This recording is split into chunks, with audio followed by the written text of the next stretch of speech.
The story begins with a man standing atop a mountain of corpses. He asked Luo Wei why this had been done to him, remembering they were like brothers who had fought together through life and death.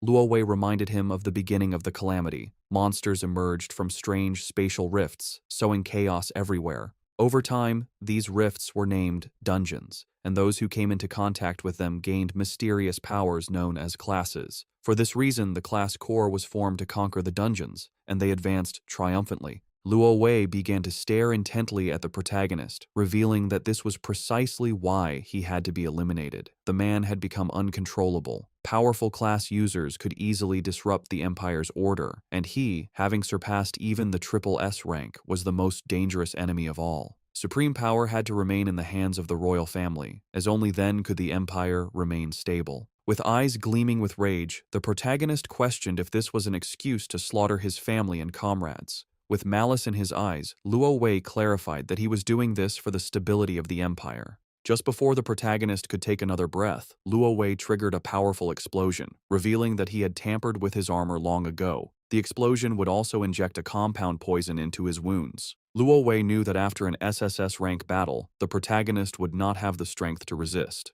To ensure this, Luo Wei had prepared an entire army, considering it his final show of respect. Just before dying, the protagonist began to recall memories of the moments spent with Luo Wei. At that moment, his hidden skill, Mirror World, met its activation conditions. Mirror World, an SSS rank hidden skill, was the ultimate ability that reverted everything. He lost his life, and his soul sank into a lake. Decades later, a pair of boys were torturing another boy, tying him to a tree and submerging his body in the lake. One of them punched him in the stomach and told his friend to dunk him again. As they tortured him, they couldn't help but mock him, deciding to keep him underwater longer to teach him a lesson if he kept pretending. His expression seemed hilarious to them, and they planned to pull him out, only to beat him a few more times. The boy could no longer hold his breath. He didn't know why he always had to be the one suffering. At that moment, the protagonist's soul began to awaken. A boy with glasses approached the bullies and told them to stop, as the other boy was going to die. One of the bullies turned around and, with an arrogant gaze, retorted that if he was about to die, he should just heal himself, as that's what a shanter was for, though he knew it wouldn't be much use. He then mentioned that the boy with glasses was a hypocrite, as he had been the one to lead them all to find him. Therefore, if the boy died, it would be his fault. The boy with glasses panicked, explaining that he only did it because they had forced him. This angered the bully, who prepared to hit him, but then something strange happened, and a powerful light began to emerge from the lake. The bullies started to flee the scene, screaming in terror about the appearance of a dungeon and the need to escape, as a new dungeon was beyond their capabilities. The attention of the boy with glasses was fixed on the boy they were torturing. Seeing that he was still submerged in the water, he started running toward the rope, knowing he had to save him. At that moment, the lake dried up completely, and monsters began to appear. The boy with glasses started to untie the knots, and while he was distracted, one of the monsters lunged at him. But just then, the boy who was tied up grabbed him by the clothes and pulled him out of the attack's path. Then he extended his hand and used a skill called Glacial Impact. The system informed him that he had used Basic Heal on Minor Demon A, but the action had failed because the target's HP was already full. The boy with glasses panicked, not understanding why he was healing the monster.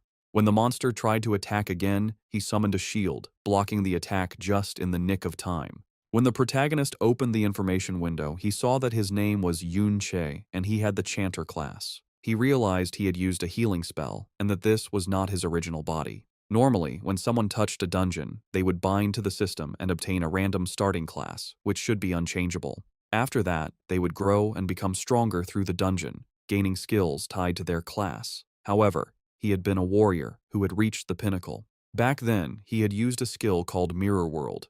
After that, he was trapped in the Mirror World until he heard the dying cry of that boy.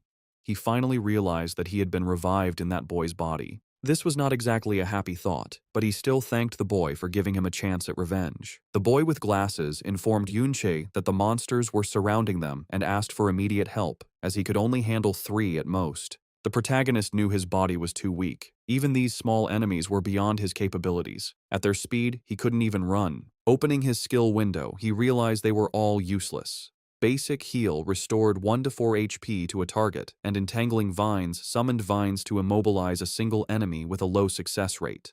Chanter was too specialized. Its strengths were in support, but it was outclassed in every role. It was no wonder this class was always looked down upon. For now, with his old combat instincts, he could resist briefly. Yunche dodged the monster's attack, knowing he needed a quick way out, as he would die if his stamina ran out. Now, the hidden skill, Mirror World, was his only hope.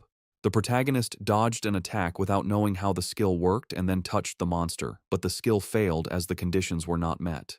He didn't know if his level was too low or if it needed a real mirror. When he used the skill on the monster again, it failed once more due to his level being insufficient. Noticing this, he concluded that Mirror World needed a reflective surface to activate. The level issue couldn't be solved yet, so he decided to try another target. When the protagonist used the skill on the monster's weapon, it failed again due to his insufficient level. He tried the skill on a tattered loincloth, but it also failed for the same reason. The boy with glasses panicked and told him to stop wasting time with his useless skills, as he couldn't hold on much longer. A burst of energy descended from the sky, and a monster called a malformed overlord, level 10, appeared. The boy with glasses knew they were dead. An elite monster like this required at least level 10 to be defeated. Several more bursts of energy began to descend from the sky, and his eyes widened in fear, causing him to fall to the ground. Hundreds of fierce monsters appeared before them. While the protagonist was busy using his skill, the monsters began to charge toward them. Yunche couldn't even use his skill on rocks, wondering if the level gap was too large. Then, the protagonist decided to use his skill on Qiaoji's makeshift barrier, but the system informed him that it had failed, as the skills of others could not be reversed. Upon realizing he couldn't reverse others' skills, a smile spread across his face, as this meant he could reverse his own.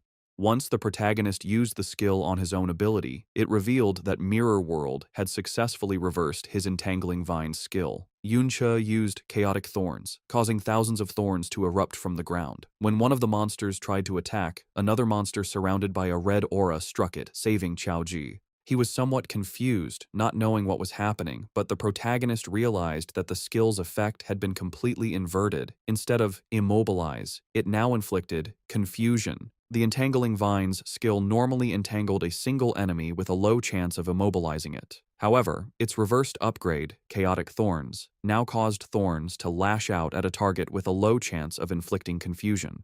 The monsters began to attack each other. This was due to the confusion status effect, which caused afflicted units to attack random targets. The protagonist couldn't help but smile, as he realized that a useless skill had become powerful after being reversed. This made him contemplate what would happen if he reversed the rest of his skills. Mirror World truly lived up to its reputation as an SSS rank hidden skill. It not only reversed the effects of skills, but also applied an overall enhancement. If he had used the non-reverted version of this skill, the success rate would be low. The duration of the restraint would only last a second at most, not reaching its current potency. Our boy grabbed a sword that was stuck in the ground and couldn't help but wonder what would happen if he reversed his remaining skills. His attention was drawn to the skill Empowered Strike. It cost 20 mana points, had a duration of 30 seconds, and granted a 5% attack boost to one unit, with the effect ending when the unit consumed mana points. When Yunche reverted this skill, it transformed into Trick Blade. It cost 40 mana points, lasted 60 seconds, and granted a 10% attack boost for each consumption of mana points. He activated Trick Blade, and his sword began to emanate a powerful aura. He realized that each skill use granted a 10% boost in attack power. Trick Blade was active, with 60 seconds remaining on its duration. Just by activating this, any skill usage would trigger attack power increases. The potential was incredible. Yunche leveled up, now reaching level 6. He noticed that many monsters had died from their own infighting, and realized that these monsters gave a decent amount of experience upon death.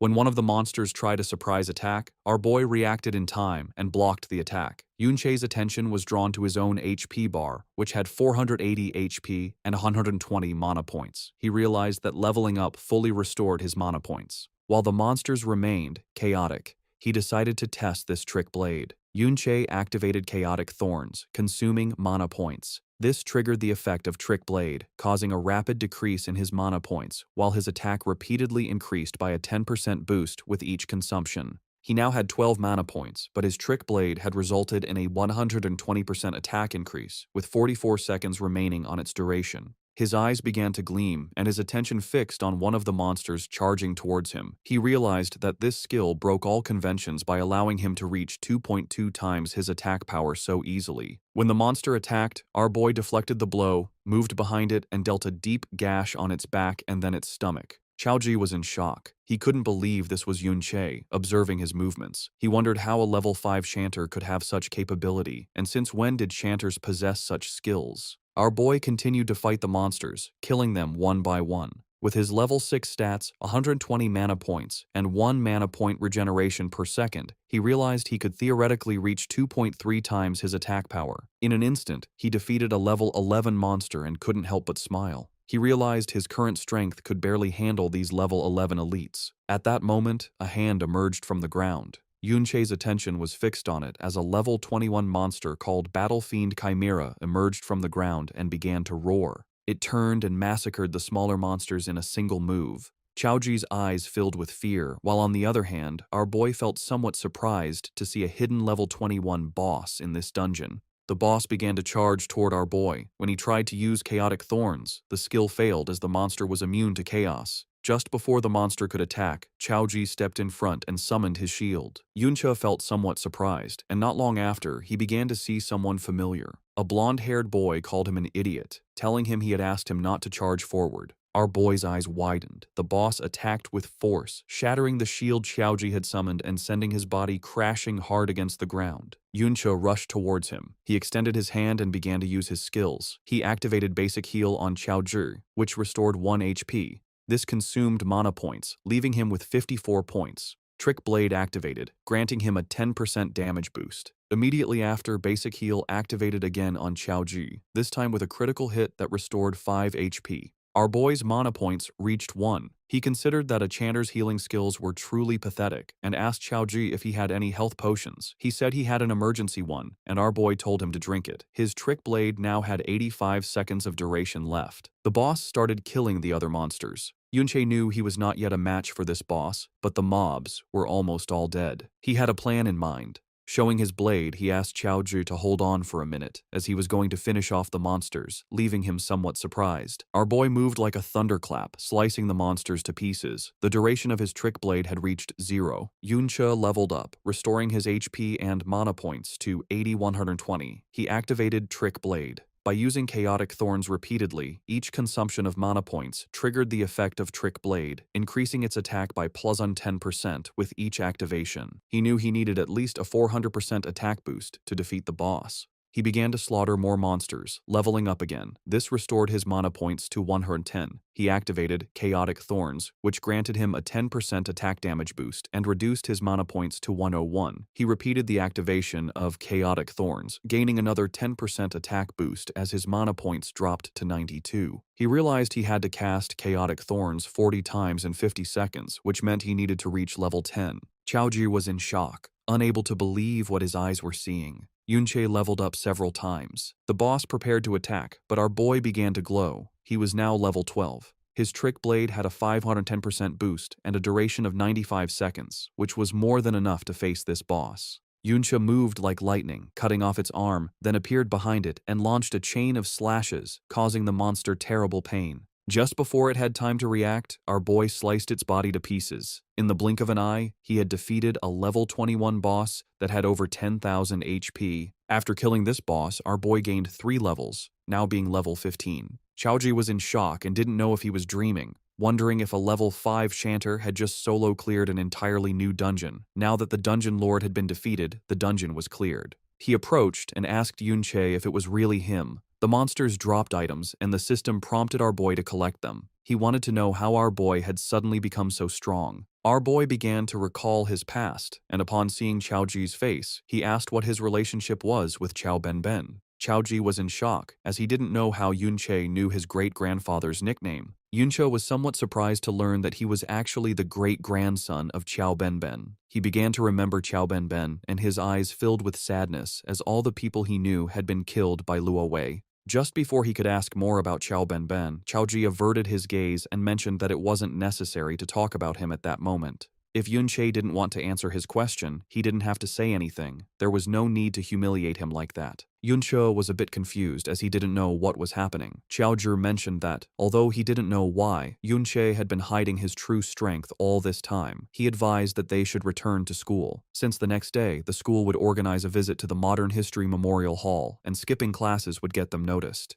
Yunche couldn't help but clench his fist tightly and feel furious. He decided to listen to him, but deep down, he knew he couldn't reveal his identity yet. If Qiaozhi investigated too much, he could become suspicious. Yunche thought about the Modern History Memorial Hall. It should have records of what happened after he died. The next day, they boarded the subway on their way to school. The students were very excited. Times had changed a lot. After being dead for so many years, the world had mutated enormously. He couldn't believe they now used products from the dungeons to power carriages. Many things had appeared that he had never seen before. However, he had seen some of them in dungeons in the past. He opened his system inventory. He wondered if only items dropped by monsters could be taken out of a dungeon. He equipped the Chimera Bone Ring. It was a level 14 ring, formed from the rib of the Dungeon Lord of Flesh and Bone, the Battlefield Chimera. It allowed the wearer to attach a chimera limb to their body. He took the robust physique skill book from his inventory. It was of excellent quality, a passive skill type, and its learnable class was universal. He noticed that equipment like this and skill books could be taken out through the inventory. They could also be bought and sold outside of dungeons. He had the Resilient Physique skill active. It was a passive, permanent skill that reduced incoming physical damage. Things that couldn't be stored in the inventory after defeating the Lord should have disappeared along with the dungeon. His eyes began to gleam with confusion. He didn't know what had happened after his death. Not long after, he arrived at the Modern History Memorial Hall, and the first thing he saw was the statue of Luo Wei, the supreme ruler of the kingdom, the emperor who had ended the dungeon disasters. The teacher began to guide the students through the Modern History Memorial Hall. He explained that many students knew that this very place, more than 50 years ago, had been the battlefield of that famous rebellion. The teacher explained that back then, they were deeply afflicted by the dungeons. He added that, especially after the most terrifying SSS rank dungeon appeared, everyone lived in fear. King Luo Wei personally led the professional army on an expedition. Despite suffering heavy casualties, he finally conquered this terrifying dungeon. But just at that moment, he encountered a long-planned rebellion. Its mastermind, as everyone knew, was Yunche. Yunche was the same man deeply trusted by the king, but who ultimately became an ungrateful traitor. Yunche couldn't help but feel furious seeing that this was what history had become. They were the ones who cleared the SSS rank dungeon and the ones who were ambushed. The teacher clenched his fist, mentioning that they couldn't imagine the pain of being betrayed under such circumstances. But their king overcame this sorrow and fought with blood and courage. Finally, with the help of the hero Ding Kun, he successfully suppressed the rebellion. Yunche's eyes filled with curiosity upon hearing the name Ding Kun. He wondered if such a person existed. The bullies who had been torturing Yunche in the lake appeared and felt somewhat confused to notice that they were still alive. They wondered how this was possible since he and Qiaozhi had been dragged into the newly formed dungeon. One of the bullies mentioned that the dungeon had been cleared. He thought that for a new dungeon to be cleared so quickly, a master must have been nearby. According to him, they were incredibly lucky to have found that master. Our boy's attention fixed on them, realizing that they were the bastards who had been torturing the owner of his body. Everyone began to approach Ding Shu to find out what he was talking about, reacting with total disbelief. They wondered if he had really encountered a new dungeon and, more shockingly, if he had survived a disaster within it.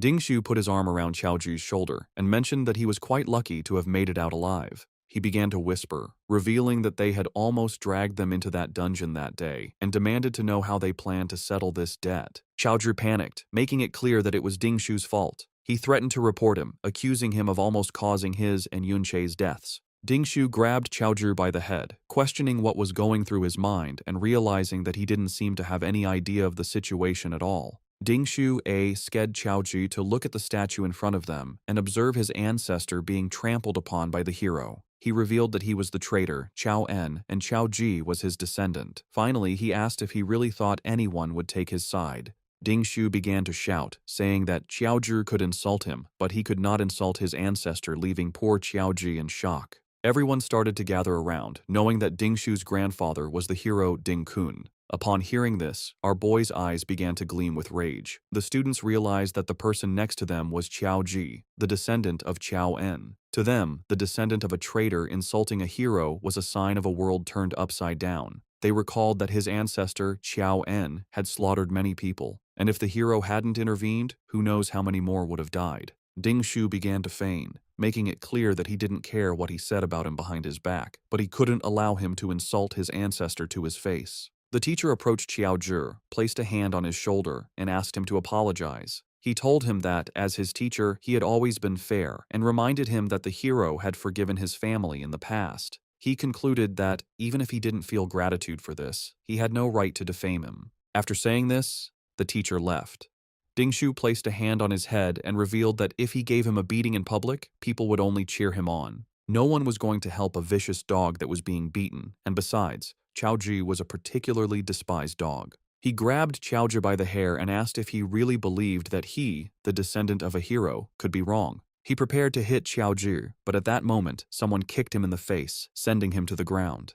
Qiaoji's eyes widened in surprise. It was Yunche, his eyes glowing with rage. He questioned if the hero's family didn't have time to discipline their brats. The students started recording, wondering if it was really Yunche. They commented that he seemed like a completely different person and couldn't believe he had dared to strike Ding Shu. According to them, he was crazy, and some remembered he was only level 5, the weakest in his class, so they wondered what had happened to him to make him dare to hit Ding Shu. He had no parents and had always been too gloomy to have friends, so they thought he had lost his mind. Ding Shu wiped his cheek, making it clear that Yunche was just a punching bag who should be grateful that Ding Shu wasn't coming after him. He couldn't believe he had still dared to attack him while he wasn't paying attention. He and his friends started charging towards our boy. Yunche moved like thunder, dodging their attacks and striking them before they could react. Ding Shu fell to his knees on the ground and started spitting blood. The students began to murmur among themselves. Ding Shu was in shock, as he couldn't believe how fast Yunche was. The students were somewhat confused as they didn't know what had happened. They questioned how he had been taken down again so easily, and if Ding Shu was, in fact, a weakling. Ding Shu exploded with rage, unable to believe how a trash-tier level 5 support could suddenly be stronger than him. Immediately, he used the skill, Hell, which increased his attack power by 25%. He equipped the Fireforged Hammer, which granted him 314 points of attack power. He thought Yunche had just gotten lucky and, without wasting another second, he lunged at him. Our boy moved quickly and, taking advantage of the opening, punched him in the jaw. He was using the skill, Blade of Trickery, which increased his attack power by 80%. Ding Shu was in shock.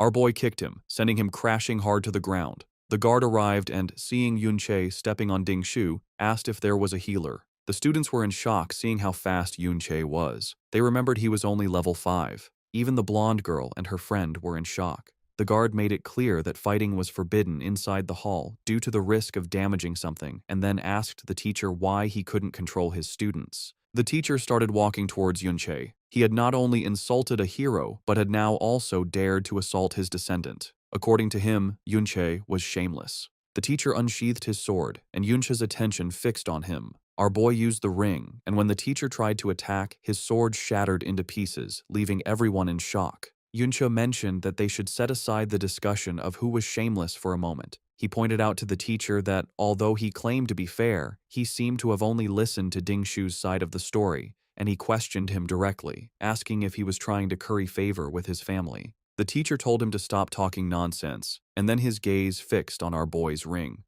He wondered what kind of equipment it was, since, although he hadn't used his full strength, it had managed to block his attack. As a powerful aura emanated from his body, Yunche clarified that it was just a casual comment and added that he didn't believe the teacher was that type of person. The students were in shock as they couldn't believe Yunche had even been able to block the teacher's attack. The teacher promised that he would thoroughly investigate the cause of this conflict.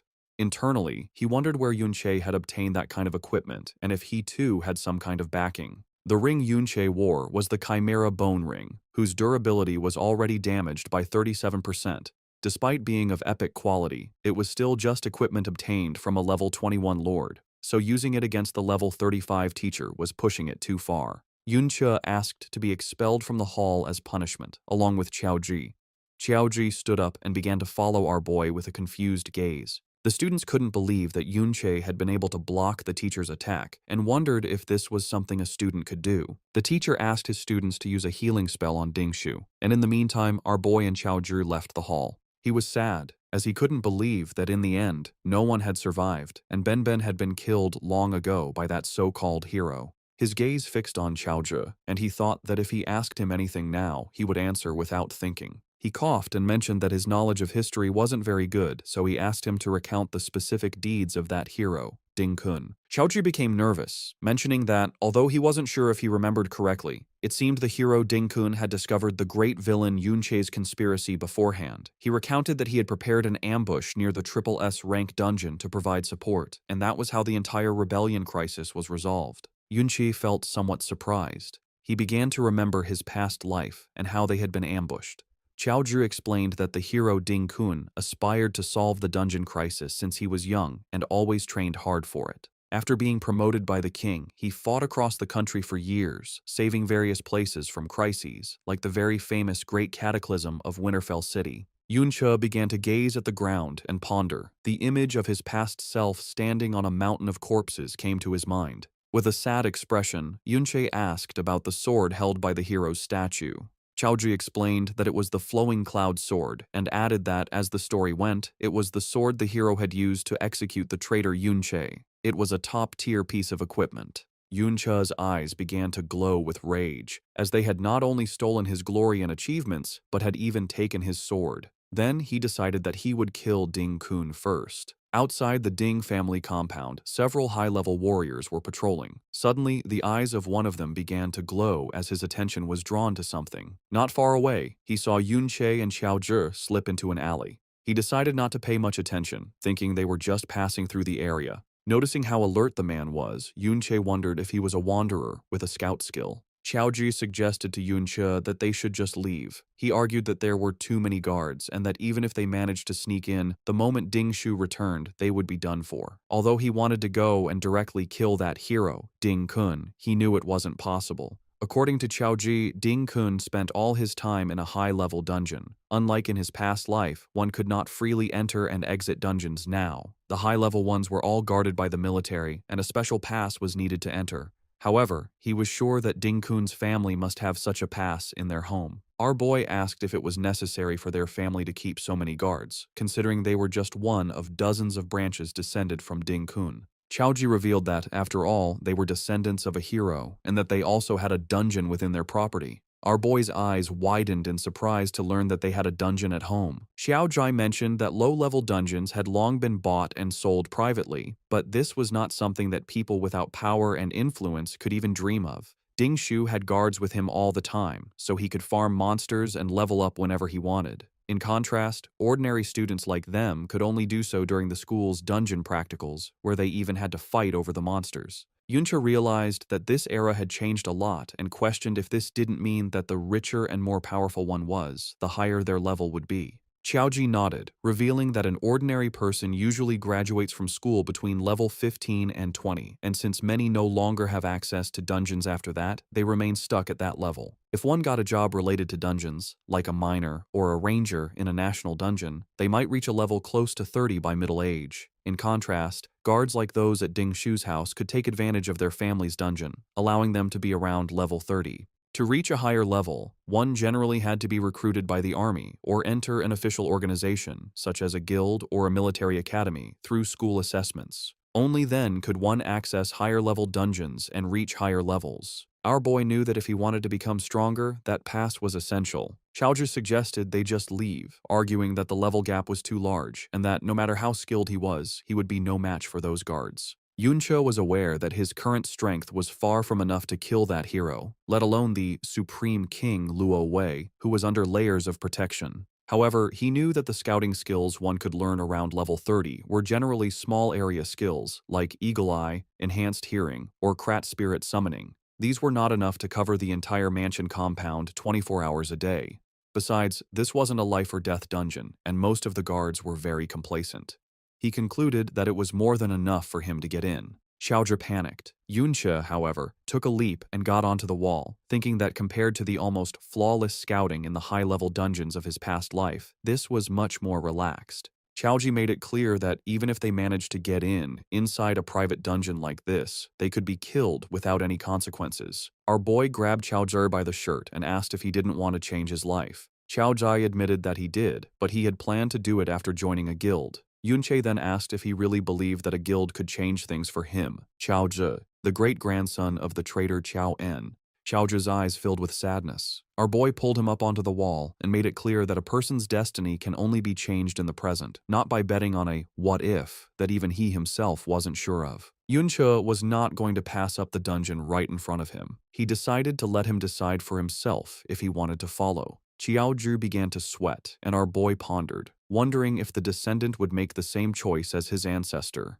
Qiaozhi stood up, as he simply couldn't let him go to his death. Yunche told him not to make a sound, explaining that there were no traces of a summoning-type scouting skill in this area. Therefore, as long as they kept their voices down, avoided their line of sight, and seized the right moment, they could easily get in. Yunche grabbed Qiaozhi and, following his plan, they managed to enter the Ding family compound.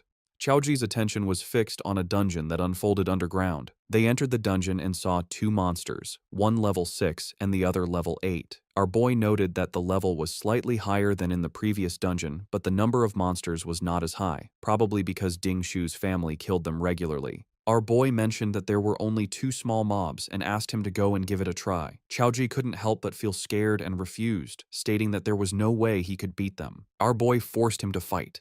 The monsters attacked, and he summoned his shield to defend himself, still unable to believe that Yunche trusted him to win. Qiaozhi grew nervous and thought he shouldn't have come. Now he wanted to go home. Yunche suggested he try fighting back, but Qiaozhi asked how he was supposed to find an opportunity to fight back. Yunche assured him that he was watching and nothing bad would happen.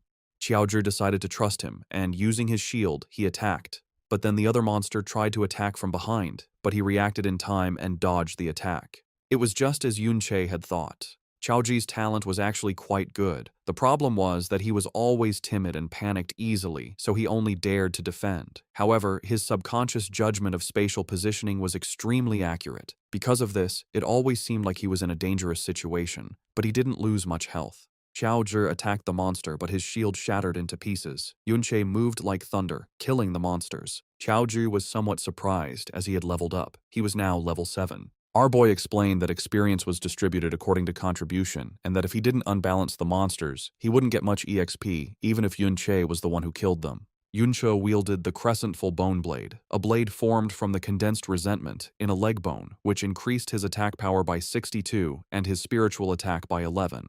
Yunche noticed that Qiaozhi's movements were very agile and asked him how he distributed his attribute points. Qiaozhi revealed that, except for spirit, he generally added them evenly. Our boy recalled that shield bearers didn't usually add points to agility. Qiaozhi explained that if he didn't, he found it difficult to find a party at school. He clarified that no one wanted to wait for a slow shield bearer, as by the time he arrived, the others would have already taken all the monsters. Yunche let out a sigh and explained that he needed to have a long-term perspective. He clarified that advanced class promotions after level 60 had attribute requirements. He gave the example of the Bastion Fortress class, which required 60 stamina and 90 defense points, concluding that he couldn't just add points randomly. Qiaozhi mentioned that the highest an ordinary person would ever reach in their life was level 40-something and wondered how he could even think about level 60, as that was S rank. Our boy placed a hand on his shoulder and, with a smile, told him that from that moment on, he could start thinking about S rank, or things far beyond S rank. That said, he also needed to start planning his own class advancement. He reflected that his support class had only been revived thanks to the hidden skill Mirror World, and that, if nothing unexpected happened, he would probably change to another class. He was in shock as he realized something stunning. His Mirror World skill could be leveled up. In the Ding family's private dungeon, Yunche fought monsters with surprising speed. His Trick Blade skill boosted his attacks, but it ended just as he hit a level 17 zombie greed demon. The monster, still alive, showed Trick Blade's power, but also its limits in long fights. Yunche's mana and stamina were low. The monster died, confirming his body couldn't handle extended battles. The fight yielded huge rewards. Yunche gained 2 levels, reaching level 17, and his health, mana, and attribute points increased rapidly. He also got 2 Shadow Creatures' Souls from Elite Zombies, which gave his SSS rank Mirror World skill 2,000 experience points, confirming he could level it up. After the battle, Yunche collected items, pleased with the levels and Mirror World experience. Suddenly, sensing danger, he moved higher and saw Ding family guards patrolling more often. Below, Qiaozhi, level 8, with new gear, nervously suggested they stop. He noted fewer monsters and high guard alert, making it too risky, wondering if they were found.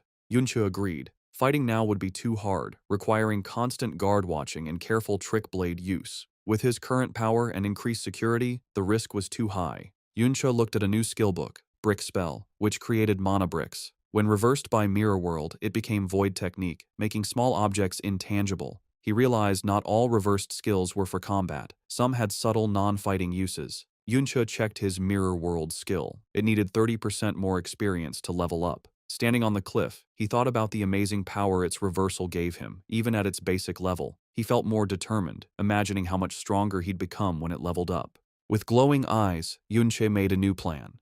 This dungeon offered unique, mirror world experience from its monsters. He figured killing the boss could level up the skill to level 2, a reward too good to miss despite guard risk. They moved quietly through the cave, hiding behind rocks, as guards used detection skills more often, making their position risky. Yuncha cautiously peered ahead and saw their target. A massive, shadowed figure on a throne, bound by thick, glowing purple chains at the top of stairs. Many guards protected it. This was the dungeon boss. From their hiding spot, Chaoji was shocked to see a dungeon boss controlled like this. Yunche was less surprised, noting their school's boss was also guarded, suggesting it's common for strong groups. Yunche scanned the scene, seeing relaxed guards on the stairs. He focused on the glowing purple chains binding the boss, realizing they were powerful restraints. He quietly analyzed the situation. With so many guards, a direct attack on the boss would be suicidal and unwinnable, drawing everyone's attention.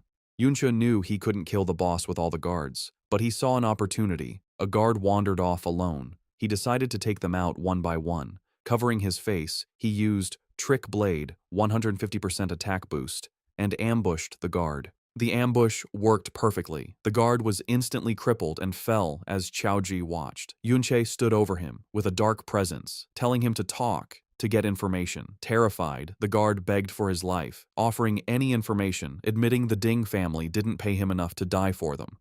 Yunche listened, seeing this as his chance to ask about his main goal, infiltrating the compound. When Yunche asked about the Hero Dungeon Pass, the guard was shocked. He quickly said the old master had many in his study, and they weren't rare. Misunderstanding, the guard thought Yunche was a hero grandpa fanatic. Frightened by Yunche's silence, the guard swore he was truthful, saying he'd seen the old master take passes often. He warned that the passes were temporary samples. Without an insider, they'd be caught. Yunche wasn't bothered. He grabbed the guard's collar, telling him not to worry. With a cold look, he ordered the guard to empty his inventory, showing his plan to steal from him and likely take his identity. Back at the Ding family compound, Yunche kept questioning the guard, holding him by his shirt. Yunche was disappointed by a single mediocre skill book. The terrified guard swore it was all he had, explaining the Ding family kept all valuable dungeon drops in their inner residence, leaving outer guards scraps. Yunche learned Sunlight Baptism, a passive skill giving temporary defense after healing. He used Mirror World to reverse it into Moonlight Blessing, a strong offensive skill granting temporary attack boosts after healing. He noted this skill, like the dungeon passes, was in the inner residence. The guard pointed to the lavish Ding inner residence, explaining outer guards like him couldn't enter without a direct summons. He said security was extreme. Except for Ding Shu, everyone inside was over level 50 with top gear, making outer guards unneeded. Yunche held the guard closer, asking if the pass was in the residence. The terrified guard confirmed it, adding the powerful family head, level 42, was also there, a foe Yunche couldn't beat. He detailed the family's strength. Current and second family heads, level 42, third family head, level 52, and old master, level 57. He warned that if the two strongest members returned, it would be impossible. After getting all the info, Yunche knocked the guard out. He had Chaoju wear the guard's armor as a disguise and wait for his signal. Since the powerful family head was safe inside, Yunche planned to lure him out instead of confronting him directly. Back in the dungeon, Yunche observed the boss. He understood the Ding family used high-level chains to keep the boss alive, creating a permanent private farming spot. He realized this system's security, relying on easily guarded chains, could be exploited. This was a big flaw. Guards thought their method was safe because no one would unlock the chains, but they didn't know Yunche, who, from his past life, knew how to unlock them. He quietly approached a guard and easily undid the lock. The chains fell, and the enraged boss broke free, going wild. Guards panicked as the huge monster rampaged. This chaos was exactly what Yunche needed to lure the family head out of the inner residence, using the perfect method to do so. The plan worked. Alarms blared as the level 42 family head rushed from the unguarded inner residence, ordering immediate dungeon reinforcement. As he and his guards charged to handle the crisis, Yunche used the distraction to grab the powerful level 60 combat chains that bound the boss. Holding the pulsing high-level gear, Yunche knew his plan succeeded. With the family head and elite guards busy, he and Chaozhi could easily enter the inner residence. As Yunche's plan opened the way, new people arrived at the main entrance of the Ding family home. Servants greeted the returning second master, Ding Hao, level 42, and his son Ding Shu, who drove up in a fancy car. Ding Hao brushed off Ding Shu's recent loss to Yunche as a small mistake, but Ding Shu shot back that greeting his father wasn't why he was there. Ding Hao then opened the car door for a Miss Yun Sha. Two young women stepped out, one with long blonde hair, and her dark-haired friend, likely Yun Sha. The mustached family head, back from the dungeon mess, waited at the top of the stairs, smiling. Suddenly, his smile vanished, replaced by confusion, then anger. He roughly kicked a bowing servant out of his way, telling him not to block him. As the servant lay on the ground, the angry family head walked quickly towards Ding Hao, Ding Shu, and their two female guests, clearly upset. From the woods, Chaozhi, dressed as a guard, watched the scene at the house. Yunche suddenly appeared behind him, surprising the boy. Chaozhi said he was worried, noting that with the Ding family back, it wasn't a good time to sneak into the house. Yunche calmly asked why he looked worried, and a surprised Chaozhi asked how he got there so fast. Yunche explained that the creature he let loose was a dungeon lord. Even a level 31 was hard to catch alive, meaning it would keep the Ding family's main fighters busy for a long time. He said they wouldn't defeat the boss anytime soon, making it the perfect chance for them. With that settled, he asked Chaozhi what he had seen. Chaozhi looked back at the house sadly. He said the servant the family head had kicked was his youngest uncle, Chao Li, a level 17 man. Yunche listened as Chaozhi told a dark part of their shared past. He said that when the old Yunche rebelled, his family had already been killed.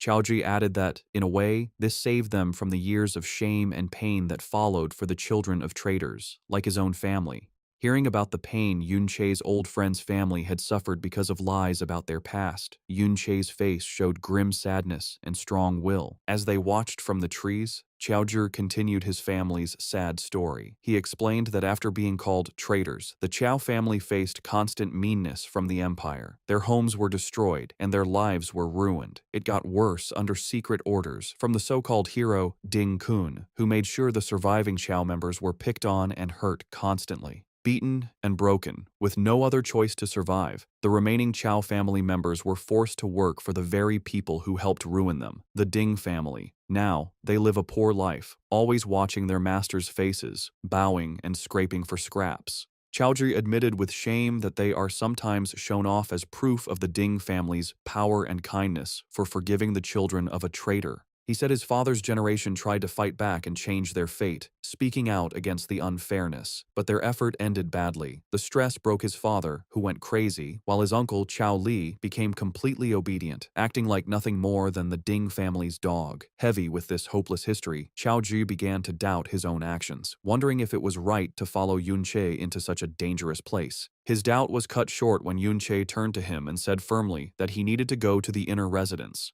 Panicked, Chaozhi tried to stop him, quickly reminding him that Ding Shu's father, a fully equipped level 42 fighter, was inside. He warned Yunche that if he was found, he would surely die. Yunche wasn't scared by the danger. He explained his belief that in this time, where powerful people control who can use power and dungeons, one can't hope to change their life without taking chances. He looked at Chaozhi, adding that some things will never get done if one worries and waits too much. Finally, Yunche gave him a clear choice. He told Chaozhi he could help him change his fate, but Chaozhi had to decide to act first. Yunche made his own plans clear. He would fight back, but he wouldn't make Chaozhi follow him. Even with Yunche's strong will, Chaozhi was still very scared and doubtful. He argued that the Ding family was a huge power that ruled the world, asking how the two of them could possibly fight such a big force. Yunche turned away from him, looking at the distant inner residence as he started walking forward. He told the stunned Chaozhi that his goal was much bigger than just taking down one family. The real enemy he planned to fight, he said, was the entire empire itself. Meanwhile, inside the quiet inner residence, Ding Hao relaxed on a couch, served by a maid. He wondered how the dungeon lord had broken free from its strong chains. Seeing him, the blonde girl with Ding Shu politely asked her uncle if it was a bad time, offering to visit another day because of the emergency. Ding Hao quickly waved away her worries, saying his older brother, the family head, could handle it. He promised her that a simple dungeon problem was far less important than her visit. He continued, smiling, explaining that when his powerful father, the old master, and his third brother heard she was coming, they had already started heading back to the house to meet her. Also, he said they had already contacted Hero Grandpa, who was very excited to meet her, making it clear that handling the situation would be very easy. From a hidden spot on a balcony, Yunche heard everything. His attention sharpened at Hero Grandpa, knowing they meant the so-called hero, Ding Kun. His mind raced, connecting this new info with what he'd learned from the captured guard. To enter the hero's dungeon, one needed both a pass and someone to go with them. He looked at the guests, seeing how respectfully Yun Sha was treated, and realized her status must be very high. Then, an important detail hit him. Her name was Yun Sha, sharing the same last name as his current self. He wondered if this was just a coincidence. For now, he pushed the thought aside. He focused his gaze, deciding to concentrate on his immediate goal, getting the dungeon pass. As he watched, Yunsha stood silently, her face unreadable, a figure of mystery and importance. With the Ding family's main fighters busy, Yunche used the chance to sneak into the inner residence. He moved silently through the rich hallways, slipping past two maids talking and using the shadows to hide. He went through the richly decorated halls, moving deeper into the mansion towards his goal. Meanwhile, outside the dungeon, the problem was solved. The family head, Ding Yi, level 42, and his forces stood before the now defeated dungeon lord. Ding Yi looked at the situation, deciding the creature had been let loose on purpose. He was bothered, though, because they couldn't find who did it. He figured that taking such a big risk couldn't have been just for one piece of good equipment like the chains. Determined to protect his home, he ordered his guards to surround the inner residence first. His main concern was his important guest. He couldn't let anything scare the young lady. Inside the study, Yunche started his search. He went to the desk the guard had told him about, but was at first annoyed to find the drawers empty. Remembering his new non-fighting skill, he used phasing, the reverse of brick spell. This let his hand go through the solid wood of the desk, showing a hidden spot inside. He found a drawer full of books and journals. He pulled out the items, his eyes first landing on what looked like a diary. Pushing it aside, he found the real prize, a collection of high-quality, fancy skill books. One was for a strong support skill, Slowing Aura, which could slow all enemies in a wide area. He had found the family's secret stash. The entrance to the Ding family's inner residence was now full of guards. Hiding in the nearby woods, Chaoji watched in terror, wondering why all the guards had come and fearing they had been found. His panic grew as more guards arrived, and he realized the situation was too risky. He worried that if Yunche didn't get out right away, he would be caught. The fear of being caught brought back painful memories of his father going mad and his family's constant suffering. His first thought was to run, to sneak away, and save himself. As another guard came near his hiding spot, he was frozen by not knowing what to do. But at that key moment, Yunche's words came to his mind. He could be helped to change, but he had to make the choice himself first. Having made up his mind, Chaoji let out a loud shout, purposely getting the guards' attention. He then burst from his hiding spot and started running, leading them away from the mansion. He had made his choice. He would act as a distraction to make sure Yunche wasn't found. From inside the mansion, Yunche saw Chaoji's brave act. With the guards distracted, he broke a window and jumped out.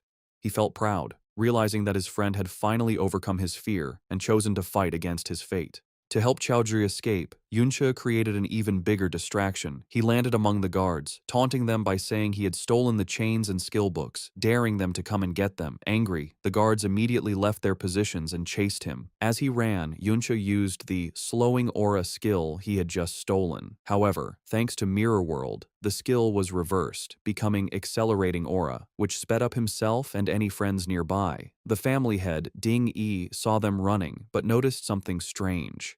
Instead of running away from the house, they were heading back towards the dungeon. Realizing the danger, he ordered two of his squads to stop chasing and go back to protect the dungeon lord. Qiaoji, now running beside Yunqi, was totally confused. He asked why Yunqi was leading everyone in the wrong direction, back towards danger. Yunqi explained his big plan. He knew that with so many guards drawn out to chase them, the remaining forces must have already defeated the Wild Dungeon Lord. To control the powerful boss, they would have had a huge fight. This meant the Lord's health was now at its very lowest point, making it weak. Yunqi checked the status of his ultimate skill, Mirror World, seeing how close it was to getting stronger. With his eyes glowing purple, he knew what he had to do. Killing the weakened Dungeon Lord now would give him the final push he needed to make his most powerful ability stronger. A tense quiet settled in the Ding family's lavish sitting room. The blonde girl sipping tea politely told Ding Hao, her host, he could attend to the outdoor commotion. Smiling confidently, Ding Hao, the second patriarch, dismissed it as a small thief, assuring his guest, his brother, Ding Yi, would handle it easily. But it was far from easy. In the dungeon, Grand Patriarch Ding Yi furiously tried to regain control. He yelled at a guard for being slow and ordered him to go directly after the rampaging overlord. Seeing Yunqi zip past, Ding Yi commanded his fastest units, rogues and archers, to abandon the boss and pursue the intruder at all costs. Their efforts failed. Yunqi moved with incredible speed, leaving them behind. He knew his advantage. He'd put half his attribute points into agility. Combined with his reversed acceleration skills, he was so fast that only specialized level 30 rogues or archers stood any chance of keeping up. He easily reached the main chamber where the skeletal overlord was surrounded. The beast was heavily wounded and crippled, with guards struggling to cast a sealing spell. Yunqi saw his plan worked perfectly. The boss was now at its weakest. With a surge of purple energy, he prepared to deliver one decisive blow to finish the weakened Dungeon Lord. As Yunqi neared, guards around the overlord spotted him. They shouted in alarm, scrambling to block his path. Before they could defend properly, Yunqi unleashed chaotic thorns. Purple, thorny vines erupted from the ground, lashing out at them.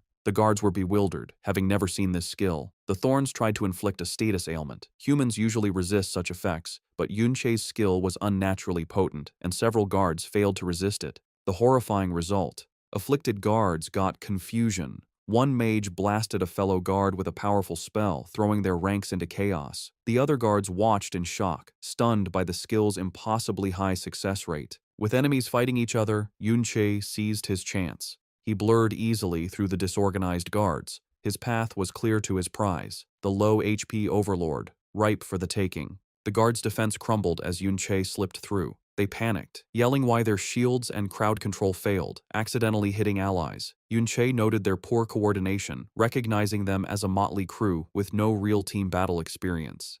He mused that long peace had made them soft, leading to their downfall. A guard captain tried to rally his men, insisting that if they could pin down the intruder, he'd be dead. Just then, First Patriarch Ding Yi arrived, commanding his men to hold Yunqi. The level 42 warrior, in fiery gear, declared he'd deal with the intruder personally. With his blazing weapon, he leaped, preparing a devastating attack on Yunqi. Yunqi watched the Patriarch's approach, readying himself. With a dismissive sound, he decided to face the attack head-on. He pulled out the level 60 combat chains he'd stolen. Though too low-level to fully equip, he knew their immense durability remained. As Ding Yi's fiery attack descended, Yunqi used the chains as a makeshift shield, successfully blocking the powerful blast's full force. Yunqi cleverly turned Ding Yi's powerful attack to his advantage. Instead of just blocking the fiery blast, he used its immense impact to propel himself backwards like a cannonball, shattering the magical seal guards tried to maintain around their boss. He landed perfectly before the crippled Dungeon Lord. With a final taunt, he cheekily thanked the enraged Patriarch for the ride. Before guards reacted, Yunqi declared he'd steal the Overlord's experience. He unleashed a powerful finishing blow, striking the weakened beast and ending its life. The payoff was immediate and huge. Yunqi gained a staggering 3 levels instantly, jumping to level 20 and receiving 9 new attribute points. Most importantly, the Dungeon Lord's massive experience maxed out his hidden skill, Mirror World. A system notification confirmed the skill was upgraded, finally reaching the coveted level 2. Seething with rage after his kill was stolen, First Patriarch Ding Yi screamed in fury and charged Yunqi with his fiery axe. Following his lead, the remaining guards rushed forward, determined to capture the audacious intruder who stood calmly before the massive Dungeon Lord corpse. But Yunche was unafraid. He focused on his spoils, the new power his ultimate skill gained at level 2. As Ding Yi's powerful attack was about to connect, it passed harmlessly through a shimmering image of Yunche, who then vanished. The guards stopped, confused by his sudden disappearance. Yunche found himself in a completely new place. The world had transformed into a silent, crystal, blue-green version of the dungeon. He activated a new ability of his hidden skill, Mirror World. In this strange dimension, he saw ghostly, clear versions of Ding Yi and other guards, unaware of his presence. A timer showed his mirror walk would last almost 30 minutes. He realized with excitement that he could now enter the very world inside the mirror. Inside the strange blue-green world, Yunche started to use his new power. He saw that everything was a perfect mirror image of the real world, flipped left to right. At first, he thought the ghostly shapes of the guards were just tricks, as his hand went right through one. But when he touched the crystal-like ground, he found it was solid, realizing this place was more than just a trick. His exploration led to an amazing find. He picked up a solid crystal piece from the ground, and a message told him he had a mirror shard that, importantly, could be taken out of this world and into the real one.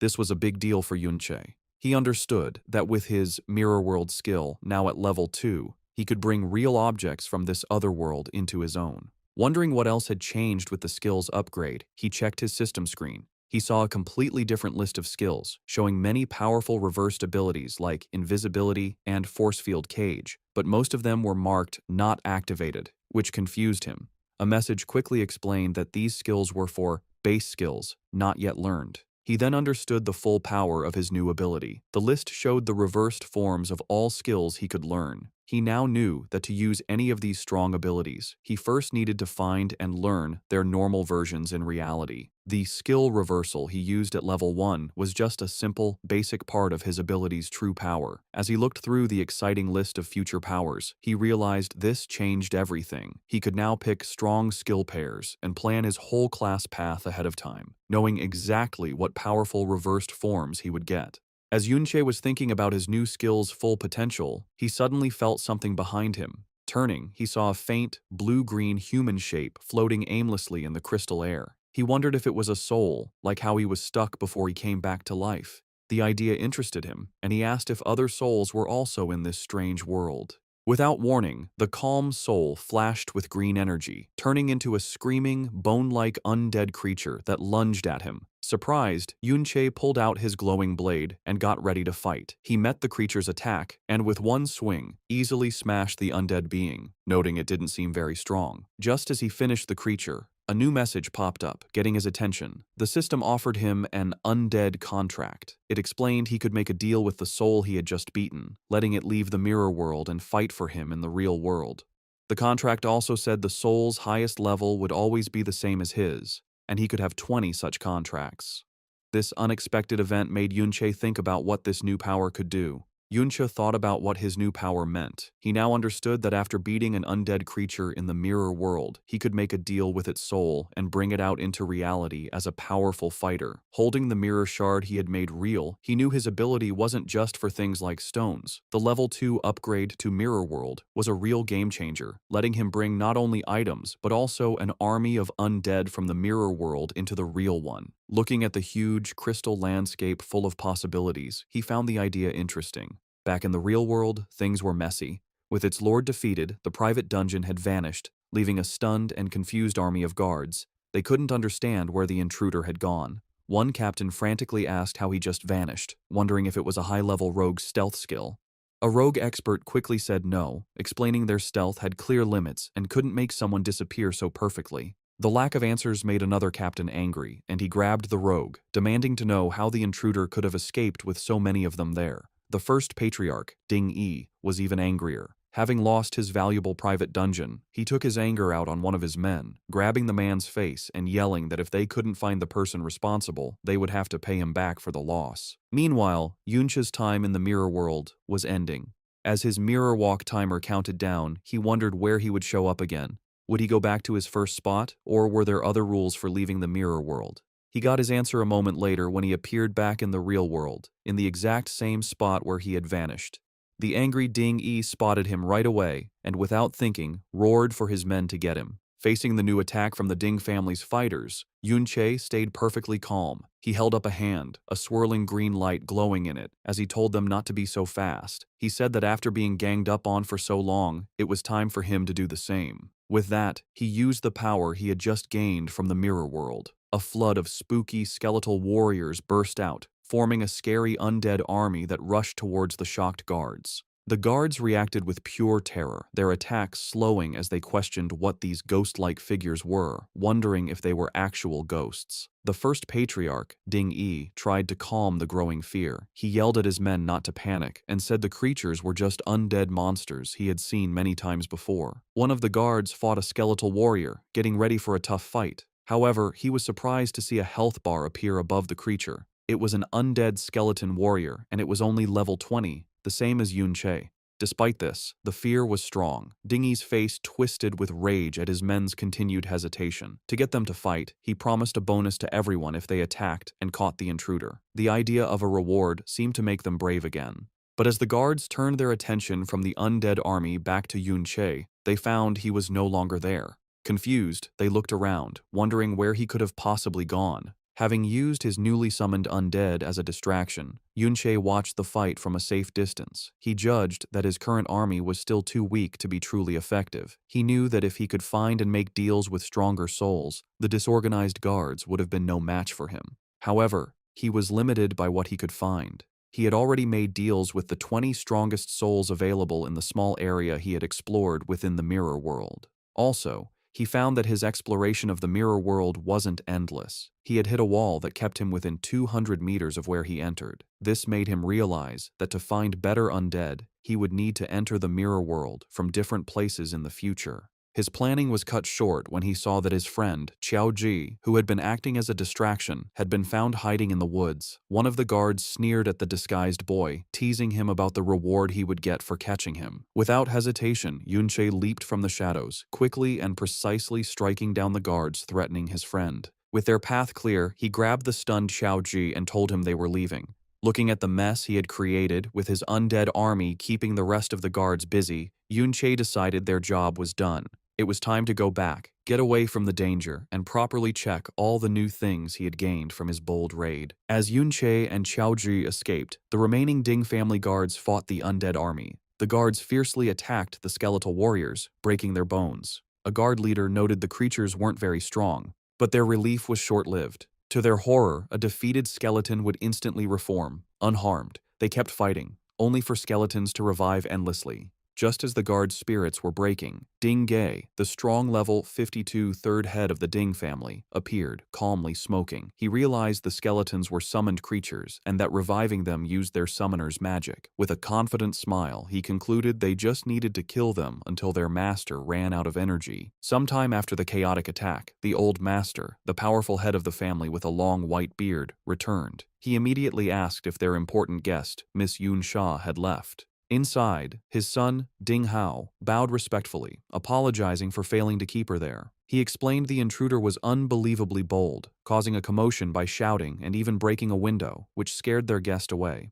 The old master, the formidable level 57 Ding Dan, son of hero Ding Kun, was furious. He yelled at his son for the complete security failure, enraged that an intruder got in and escaped without being identified. Ding Hao bowed his head in shame, taking full blame. However, Ding Hao offered good news. Despite the chaos, Miss Yun Sha agreed to go to the hero's dungeon, meaning his grandfather, Hero Ding Kun's matter was not ruined. This didn't calm the angry patriarch. Ding Dan swore they'd kill the culprits without mercy. He then impatiently ordered his son to quickly check what else was stolen. Safely away from the chaos, Yunche reviewed his gains. He looked at the temporary dungeon access permit he stole, which had Qiaoji's name. He had the pass, his main goal, but still needed an escort for the hero's dungeon. He decided not to rush this problem. He assessed his other gains from the Ding family house raid. It was very profitable, raising his level to 20. His powerful Chimera bone ring was almost destroyed from blocking an attack, but he'd stolen over 10 valuable skill books.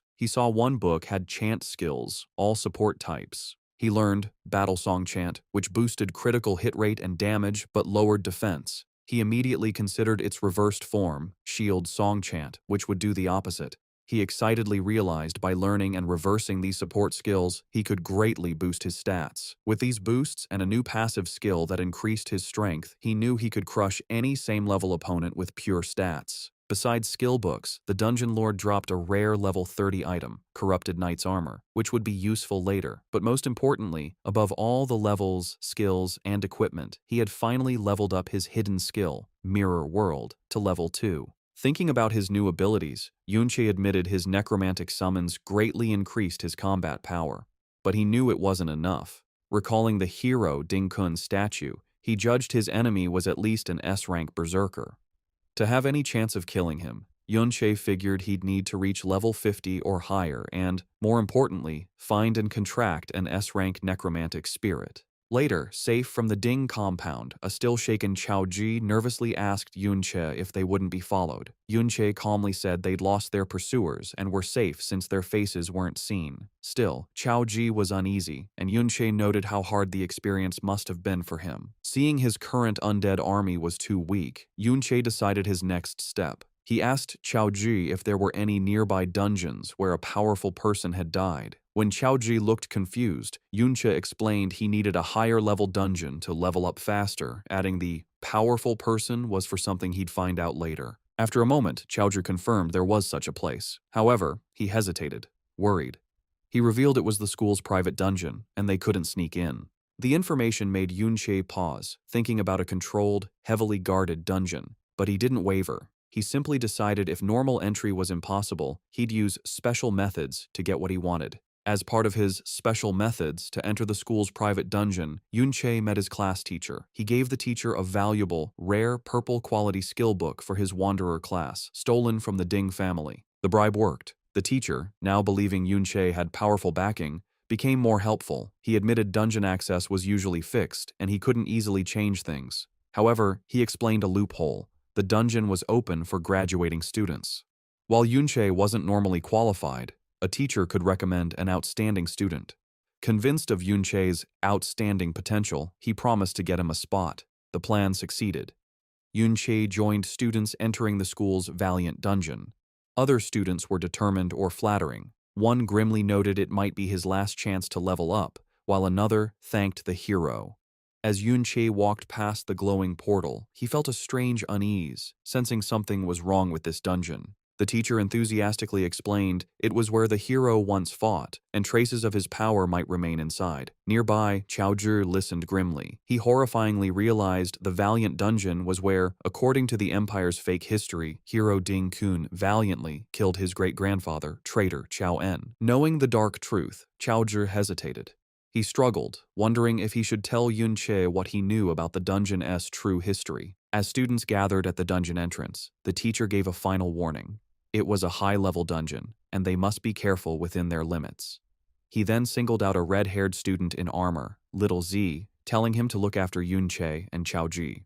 Little Z was clearly annoyed, complaining he couldn't focus on leveling up if he had to babysit. Another student pushed him forward, telling him to stop complaining as the dungeon was open. Grumbling about why younger students were allowed, Little Z entered the dungeon with the others. He condescendingly ordered Yunche and Chaoji to stay back and not cause trouble, threatening to abandon them if they were a burden. As the group went into the vast, purple-lit interior, Yunche silently assessed his surroundings. He noted it was supposed to be a level 20-40 dungeon. However, his instincts from his past life screamed something was wrong. A deep unease washed over him as he felt a profound danger that didn't fit a dungeon of this supposed difficulty. As students went deeper into the glowing purple Valiant dungeon, Yunche saw Yun Yin and her blonde friend, Yun Sha, inside.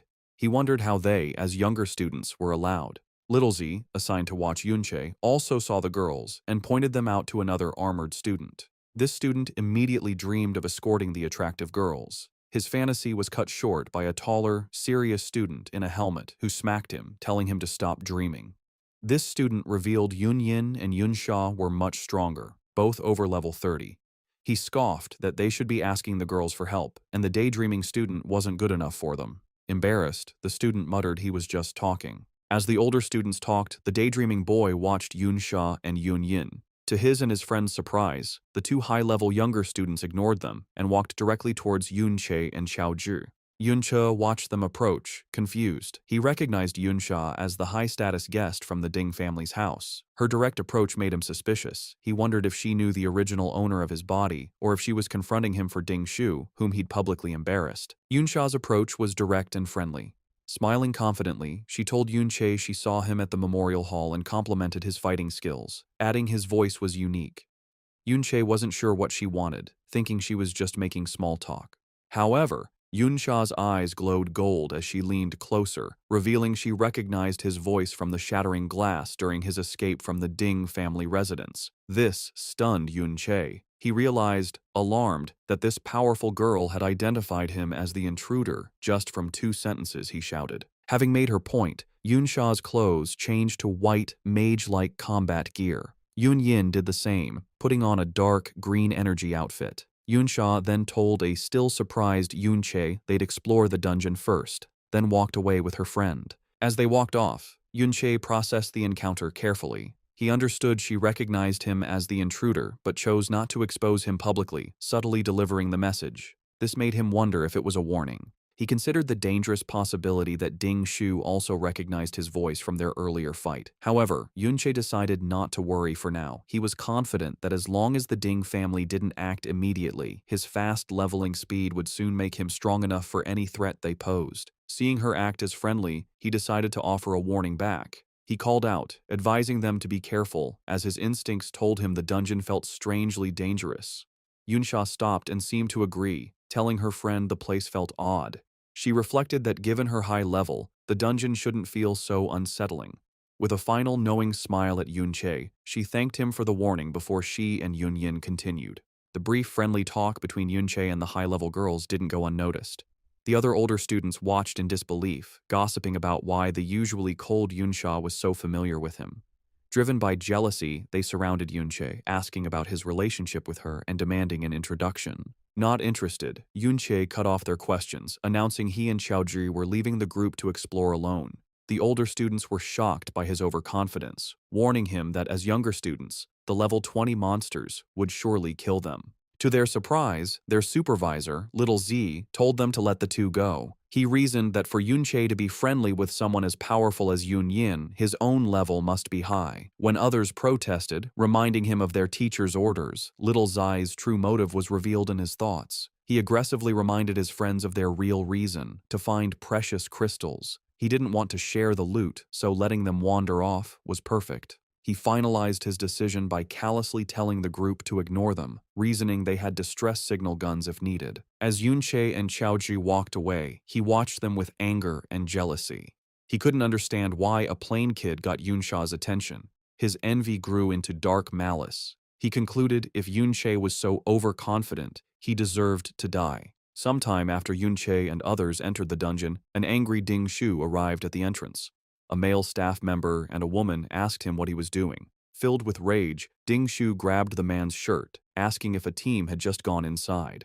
The staff member demanded to know what he planned to do. This fight came after a frustrating meeting Ding Shu had with his family elders. When he tried to tell them Yunche and Xiaozhi were the intruders who raided their home, his father, Ding Hao, dismissed him. He coldly told him not to blame them for his public humiliation, as he had no time for such small matters. Ding Shu strongly insisted he recognized their voices from the raid. However, Ding Ge was doubtful, pointing out the intruders were too skilled to be mere students, easily escaping many guards. Ding Ge said unless Ding Shu could prove their strength was greater than the guards, he couldn't support his claim. The family head, Ding Dan, coldly told him to leave them to their important matters. Dismissed by his family, Ding Shu had no choice but to act himself. Back at the dungeon entrance, he again confronted the staff member, declaring with crazy determination that since Yunche and Xiaozhi were inside, he had to go after them. Inside the dungeon, Yunche was fighting a tough level 20 greed demon crystal giant. The creature, made of sharp blue crystals, attacked fiercely. As Yunche dodged its hits, an even stronger enemy appeared, a level 30 greed demon crystal eye. It shot a powerful beam of purple energy right at him. Seeing the new monster's immense power, Yunche got ready for the hit.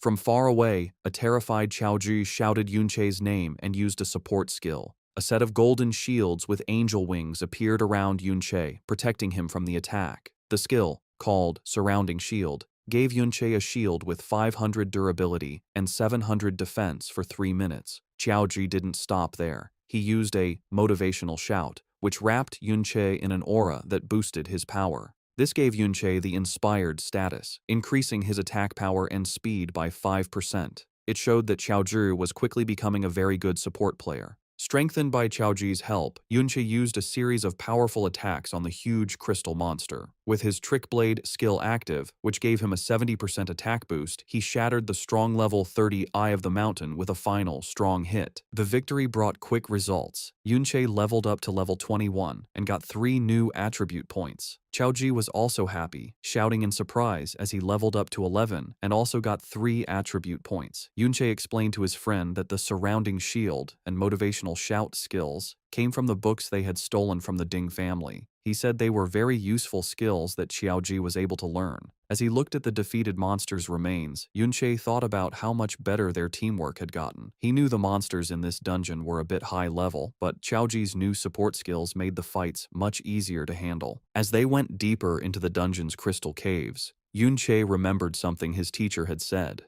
The teacher had mentioned a rare monster in this dungeon called the Obsidian Beast.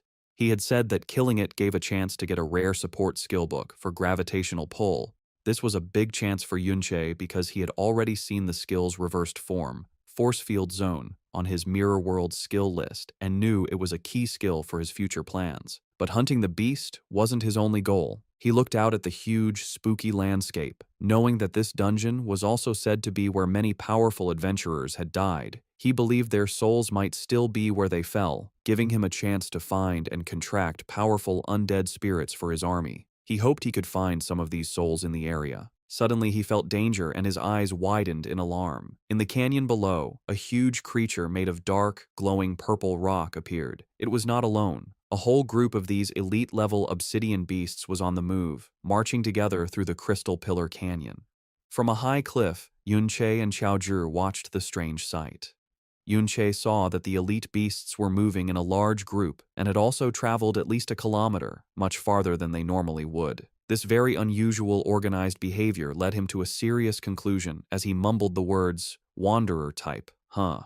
He recognized the signs of a much bigger and smarter threat. The way the obsidian beasts were acting reminded Yunche of something, and he explained what a wanderer-type monster is.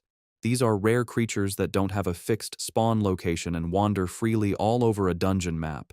They are much stronger than normal monsters of the same level and can easily beat unprepared adventurers. Back in the early days, before people grew strong and learned to control dungeons, running into a wanderer type often meant a very hard fight to survive. These creatures were especially dangerous because they weren't stuck in the dungeon. They could wander outside and threaten human towns, causing a lot of disasters and death. However, Yunche also knew that this huge risk came with an equally huge reward. The experience and items dropped by wanderer-type monsters were much better than any ordinary creatures, making them a high-risk, high-reward target for any adventurer brave enough to face them. Knowing the huge threat from the group of obsidian beasts, Yunche knew he couldn't be careless. He knew that the monsters were simply too strong to attack directly and decided he would need to test their abilities first to find a weakness. His first look showed a strong defense. The level 30 obsidian crystal beasts had a powerful healing skill that was always on, making them very hard to wear down. Before he could think of a new plan, the beasts attacked back, shooting a coordinated blast of powerful energy beams called mana rays. Yunche used his high speed to weave through the thick web of attacks, helped by the winged shields Qiaoji had summoned for him. But the monster's attacks were too many and too frequent. One of the beams eventually hit him, drawing blood and sending a shock of pain through his back. He realized that even his high speed wasn't enough to dodge all of them. A quick look at his health bar showed how much danger he was in. His health had dropped a lot. He knew he was weak, that his current body's HP and defense were just too low. He understood that if it weren't for Qiaoji's surrounding shield, he would have been badly hurt by that single hit. Knowing he was too weak, Yunche tried a different plan. He summoned his undead army, a group of spooky skeletons in green flame, to hold back the obsidian beasts. But the power difference was too big. The elite monsters tore through his summons, and he could see the health bars of his skeletons dropping quickly. He realized with frustration that even his undead army couldn't hold the line against such strong enemies. He made a smart retreat, noting that at least the powerful monsters were pretty slow, which gave him some time. He knew his own low health and defense were weaknesses that couldn't be fixed quickly. He decided that the only real way to beat these creatures was to rely on Xiaoji's defensive skills. To make that possible, however, his friend needed to level up. Yunche turned to Xiaoji and explained the new plan. They would go fight regular, weaker monsters first to get stronger. They moved to an area with weaker monsters, where Yunche pointed out a group of enemies he had seen earlier, saying they were perfect for helping Xiaoji level up. In group fights, the shield bearer is the main defense. Other classes count on the shield bearer to take damage, letting them attack safely from a distance. Following Yunche's earlier advice to aim for S rank, Xiaoji had been carefully putting all his new stat points into his defense. This special build, plus the armor they had stolen from the Ding family guards, was now showing how good it was. Xiaoji had built up the main defenses of a real shield bearer, and he could now easily block attacks from level 20 monsters, taking only a little damage. Under Yunche's experienced teaching, Xiaoji began to train hard to master his role as a shield bearer. From a distance, Yunche shouted instructions, teaching his friend the basics of a good defensive stance, telling him how to shift his weight, steady his body, and angle his shield to block a coming attack. Putting the lessons to work, Xiaoji successfully blocked a powerful hit from a crystal monster. He was happy to see a real result of his better skill. A message showed his shield's durability was going down much slower than before, but he was still inexperienced. As Yunche warned him to watch for follow-up attacks, the monster hit again, catching Xiaoji off guard and knocking him to the ground. Before the creature could land a final blow, Yunche jumped in, blocking the attack and saving his friend. He used the moment as another lesson, explaining why it's important to always guess the enemy's next move. He told Xiaoji to avoid big, sweeping movements with his shield, which would leave him open, and instead focus on smaller, more efficient blocks that would let him attack back. Patting his friend on the shoulder, he gave one last piece of advice: to stay alert, but keep his body relaxed, only tensing up at the exact moment of impact to save energy and react faster. The training continued without stopping. With a final encouraging pat on Xiaoji's armor, Yunche told him to keep up the good work. He stood behind his friend, always giving support and teaching him another key lesson for a shield bearer: to always keep an eye on the teammates behind them. Hearing this, a look of quiet determination appeared on Xiaoji's face. They put their training to use, fighting side by side against the dungeon's monsters. Yunche reminded his friend of a main rule of fighting: when stats are close, it is better skill that decides who wins. Their teamwork paid off. After beating another monster, Yunche leveled up once more, reaching level 22. He was happy with their progress. Now that Xiaoji could face enemies with confidence, it meant they could fight more efficiently, letting Yunche gain experience at a much faster rate too. The biggest growth, however, was for Xiaoji, who excitedly announced that he had finally reached the important level of 15. Reaching this level was a key moment. Xiaoji could now learn a new, powerful skill from one of the books they had stolen. He held up the glowing, rare skill book for shield armor, a skill that would add an outer layer of armor to his shield. This would give it huge amounts of durability and defense that grew with his own stats, making him an even stronger tank. With his level high enough, Xiaoji learned the shield armor skill, which was the last skill book he could use from the Ding family's collection. The new ability appeared as a layer of glowing green armor over his summoned shield, greatly improving its defensive power. Yunche also noted that the skill's defensive boost would be a huge help when they faced the obsidian beasts again. Meanwhile, in another part of the Crystal Pillar Canyon, a group of 3 men from the school's teaching team were watching the same group of elite obsidian beasts that Yunche and Xiaoji had seen earlier. The teachers were confused by the huge number of elite-level wanderer types gathered in one place. They decided that the monsters were far too dangerous for the students and that they needed to be killed. However, they knew how hard the job would be. While they were sure they could handle regular level 30 monsters, the elite-level wanderer types were a completely different story, much more powerful and unpredictable. Their discussion was cut short when they saw a student's distress signal flare up in the sky. Forced to change their plans, the teachers decided to stop their hunt and rescue the students first. As they got ready to leave, however, they showed their deep worry about the group of wanderers. They knew the monsters were a major threat, and that any student who stumbled upon them without knowing would be in serious danger. As the teaching team got ready to leave for the rescue, one of them, Pang Zheng, agreed that it was dangerous and offered to stay behind just in case. The team leader, Lei Li, was about to agree when they were interrupted by Yunche and Xiaoji suddenly appearing. Yuncha shared his own worry, suggesting that he and Xiaozhi could keep watch on the group of wanderers instead. He reasoned that if the rescue party ran into another group of powerful monsters, 2 teachers alone might not be enough to handle the situation. He walked up to the surprised teachers and calmly explained his idea. He told them that the wanderer types were not very fast, and more importantly, had not noticed their presence yet. He promised them that as long as he and Xiaozhi kept a safe distance and simply watched, they would be perfectly fine, and urged the teachers to go on ahead without worry. After hesitating for a moment, the teachers agreed to the plan. However, before they left, Lei Li gave Yunche a very serious warning. He stressed that the monsters were extremely dangerous and that Yunche and Xiaozhi must absolutely not act on their own or try to fight them. He repeated that they must stay hidden because if the powerful creatures spotted them, they would have no chance of escape. As the teachers hurried away, one of them yelled a final, desperate warning for Yunche to hide well, telling him he would have no way to escape if the monsters found him. But Yunche had no plans to hide. As soon as the teachers were gone, he started his own attack on the group of obsidian beasts, confidently saying that it was the monsters who wouldn't be able to escape from him. He put their new plan into action. He summoned his undead army to act as a front line, taking the first wave of Manhware attacks from the powerful beasts. This time, however, the skeletons were not alone. Xiaozhi, who was now a very strong tank, used both his surround shield and his new shield armor skills. This created a super strong defensive wall to protect the skeletons. The powerful energy beams, which had been a big threat before, now hit the strong shields without doing any damage, barely even scratching the undead warriors they were protecting. With the monster's attention on his unbreakable front line, Yunche moved through the chaos and started his own fierce attack. He landed a series of very strong hits, breaking the crystal bodies of the elite-level monsters with just his fists. He focused his attacks on one radiant crystal monster, watching its health bar get smaller with each hit. With a final, sharp blow, he broke the creature's core, and the strong level 30 beast fell down, defeated.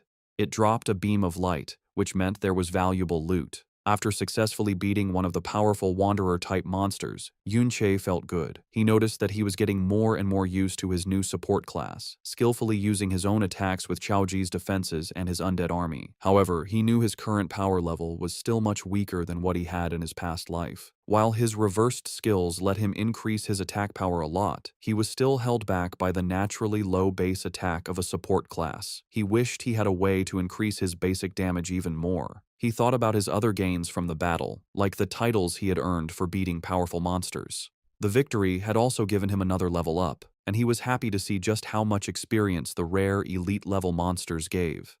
As he walked up to the monster's body to pick up the dropped items, a message confirmed he had successfully gotten the valuable rewards. As Yunche looked at the loot from the defeated monster, his eyes widened in surprise. He had gotten a powerful weapon with high attack, a huge glowing pink crystal longsword that gave him a massive plus 552 bonus to his attack power. A slow smile appeared on his face as he realized this was the perfect answer to his problem. This one weapon would be more than enough to make up for his class's naturally low base attack power. He equipped the sword, and it changed in his hands, becoming a larger, more threatening blade that crackled with dark purple energy. With this new power, he was sure that future fights would be much easier. However, his luck wasn't perfect. He looked at the other item that dropped, a skill book, but was disappointed to see it wasn't the specific gravitational pull skill he had been hoping to find. He guessed that the chance of that particular skill dropping must not be very high. As he stood on the cliff edge, wishing for better luck and a chance to hunt more of the high-reward wanderer monsters, his thoughts were cut short. A bright red, firework-like explosion suddenly lit up the sky in the distance, and it immediately caught his attention. Yunche right away recognized the flare in the sky. It wasn't just any distress signal. It was the special kind of flare that only the school's teacher teams had, which meant they were in serious trouble. The teachers, who had gone to what they thought was a student's distress call, found themselves in a very bad situation. They had stumbled upon a huge group of the elite wanderer-type monsters, all gathered around a single cave entrance. They couldn't understand why so many of the powerful creatures were all there. Soon after, Yunche, Xiaozhi, Yunsha, and Yunyin also arrived. They were just as confused by the huge number of monsters gathered in one place. One of the teachers explained that they had just arrived after seeing the signal and didn't know what was happening yet.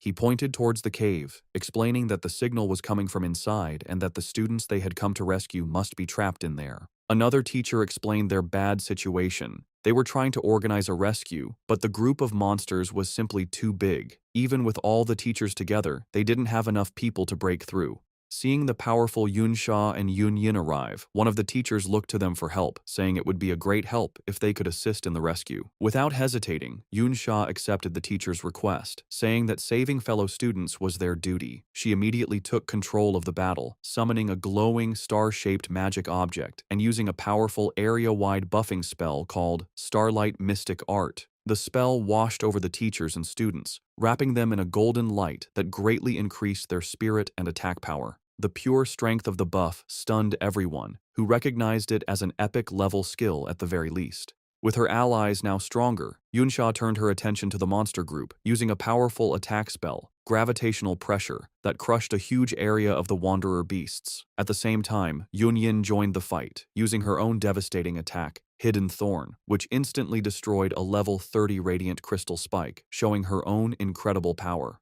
The combined strength of their attacks was amazing. The other students and teachers could only watch in awe as the once unbeatable monster group was destroyed. One of the students said that with this level of power on their side, they should be able to rescue the trapped people now, and he praised the amazing strength of Yunyin and Yunsha. Watching the incredible display of power from Yunsha and Yunyin, Yunche was very impressed. He noted that not only was their equipment top level, but their skills were as well. He concluded that with their help, the rescue would succeed without any problems, even if he wasn't there. With the immediate problem handled, Yunche's attention turned to the bigger mystery. As the rescue team moved toward the cave, he wondered what could have possibly attracted so many powerful Wanderer-type monsters to gather in this specific spot. Deciding to investigate on his own, he told Xiaozhi to stay with the main group while he went ahead to scout. Yunche then used his newly upgraded ability, Mirror Walk, and phased out of reality and into the parallel mirror dimension.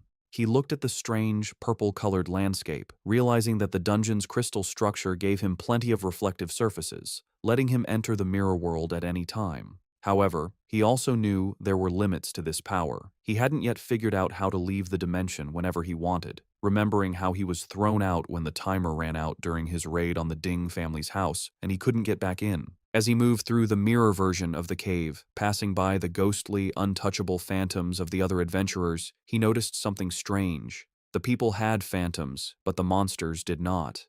Looking closer, he saw that the bodies of the monsters he had killed before existed physically in this dimension. This led him to a key understanding of his ability's rules. Besides himself, it seemed that other living things did not have a physical form in the mirror world, only their dead bodies. Moving silently and unseen through the mirror world, Yunche followed the ghostly phantoms of the other adventurers into the cave. He quickly recognized them as the group of senior students, including the one called Little Z. He figured that they must have been the ones who attracted the huge group of wanderer monsters, and, finding themselves overwhelmed, had fired the distress signal. From where he was, he could see they were using the narrow space of the cave to hold their ground, which should keep them safe for a short time. However, the main mystery was still there. What could possibly be inside the cave that would attract so many of these powerful creatures? He kept going, moving deeper into the mirror version of the cave to investigate. The confusing crystal landscape made it hard to find his way, with the endless reflections making it difficult to judge things. Suddenly, he froze, his eyes widening in shock and disbelief. He had found something completely unexpected, something that shouldn't be in a place like this at all. As he went deeper into the cave in the mirror world, Yunche's eyes widened. He had found the dungeon's true treasure, a huge vein of special, glowing green crystal ore. Now he understood why Little Z and his group had risked so much to come here. Dungeons often have special resources that don't exist in the real world, which are used to make powerful and unique equipment. The green ores were one such resource, worth far more than gold. As he looked at a green crystal, a message popped up, calling it a mirror image crystal ore. The message confirmed he could loot it and take it out of the mirror world, but more importantly, it asked him, "Return to the real world from here?" This was a huge discovery. To check his idea, he touched a different, normal blue crystal and saw the same message. A slow, smart smile appeared on his face as he realized what his ability could do. He now understood that as long as he could find any mirrored surface, he could use it as his own personal exit to return to the real world whenever he wanted. As he walked among the glowing green crystals, Yunche picked up a piece of the valuable ore. He thought about his newly upgraded skill, knowing there was still much more to learn about its full power and that he would need to find a good chance to study it. For now, however, he decided to focus on exploring the huge crystal vein he had found. As he went deeper, he was shocked by how much treasure there was. The amount of ore was huge, a massive deposit that would be enough to make any normal person who mined it a billionaire. This amazing sight finally solved the mystery that had been bothering him. He now understood why so many powerful wanderer-type monsters had gathered at the entrance to this cave. They were drawn to, and probably guarding, this incredibly valuable resource. Back in the real world, the rescue was happening. Yunsha kept using powerful spells like gravitational pressure to crush the wanderer monsters, while Yun Yin followed up with her own deadly dual blade dance that tore through the remaining enemies. Not happy with just helping her allies, Yunsha also showed her own attack power with Star Rain Art, a devastating spell that hit a wide area. The students and teachers watching were completely stunned, wondering if all of the girls' skills were epic level, as their power was much greater than the teachers'. With a final, huge cross-shaped slash, the last of the wanderer beasts at the cave entrance was destroyed. The path was now clear for the rescue team to go in and get the trapped senior students, who were huddled together, tired but alive. As the rescue party led them out, one of the seniors, Little Zai, said he was very relieved, saying that he thought he was going to die in the cave. However, the always careful Yun Yin was quick to stop his relief, warning him not to relax. She pointed out that they still had to fight their way out of the dungeon, and that everyone was already tired from the last battle.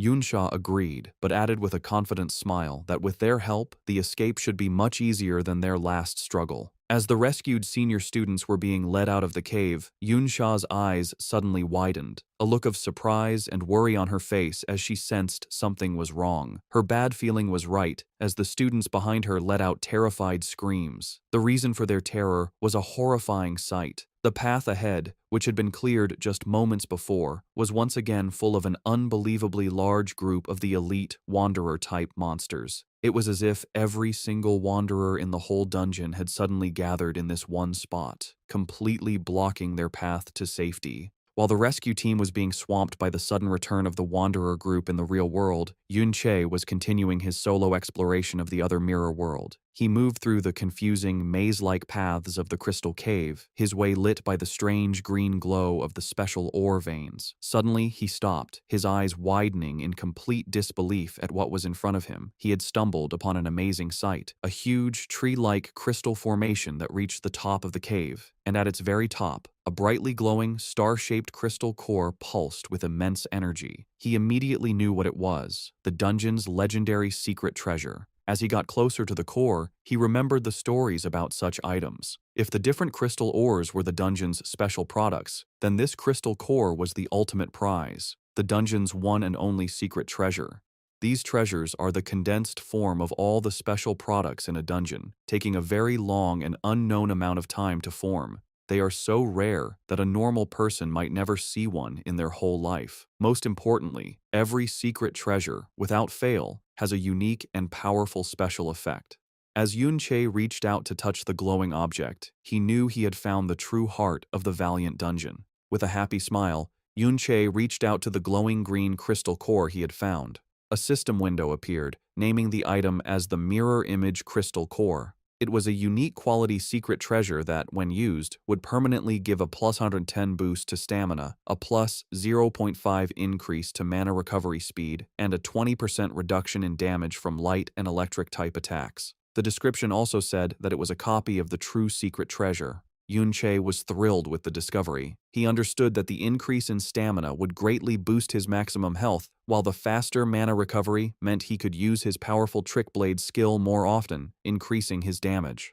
With a smart grin, he focused on what he thought was the most important effect, the 20% damage reduction for light and electric types. He knew that percentage-based damage reduction was an incredibly rare and valuable effect, even among the very best equipment. To make it even better, as a consumable secret treasure, it wouldn't even take up one of his valuable equipment slots. However, as he held the treasure, a strange thought came to him. He knew that just as the crystal ores had attracted the Wanderer monsters, a secret treasure this big should logically be protected by a monster whose strength was much greater than the Wanderers he had seen. Deciding not to stay long, he got ready to use the secret treasure and then get out. A system window gave him two choices: to either loot the item for later or use it right away. As he went to choose use, another message appeared, revealing a surprising rule. Using or taking the item would require using up 10 minutes of his remaining mirror walk time, which caught him by surprise. Back in the real world, just as the rescued students were starting to feel a sense of relief, a deep and powerful rumbling sound suddenly shook the whole cave.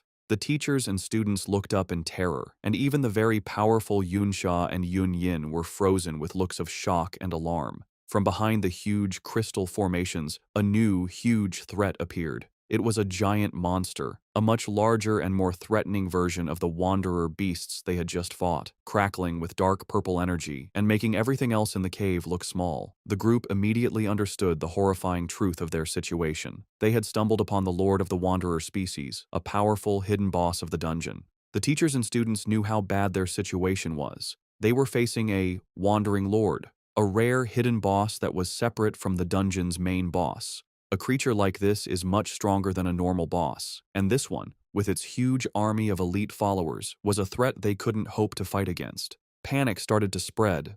One of the students cried out in fear, saying he thought wandering lords only showed up in high-level dungeons.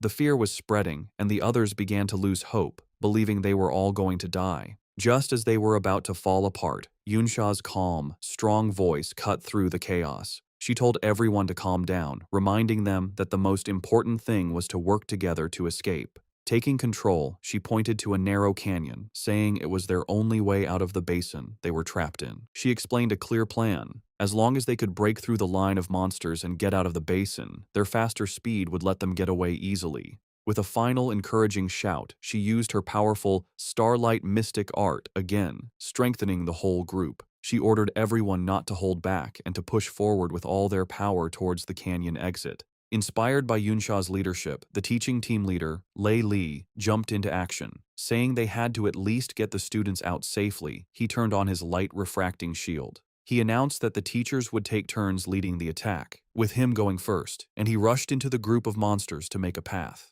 The other teachers and students followed close behind, their combined attacks creating a powerful push forward. Support class members cast healing and defensive spells on the frontline fighters, making sure they could keep moving. Surrounded on all sides, the group formed a tight defensive circle, slowly but surely pushing their way towards the canyon exit as the teachers urged them to hold on. Just as it seemed they might break through, the huge wandering lord stepped in. It let out a mighty roar, a skill called Battle Cry Rally. In response, the regular crystal monsters from all over the dungeon, which had been inactive before, suddenly started moving and began marching towards the basin. They poured into the canyon, their huge numbers forming what seemed like an endless wave of new enemies that completely surrounded the trapped rescue party. The students and teachers could only watch in despair as their escape route was cut off by thousands of new monsters, wondering where they had all come from. The already bad situation for the students and teachers got even worse.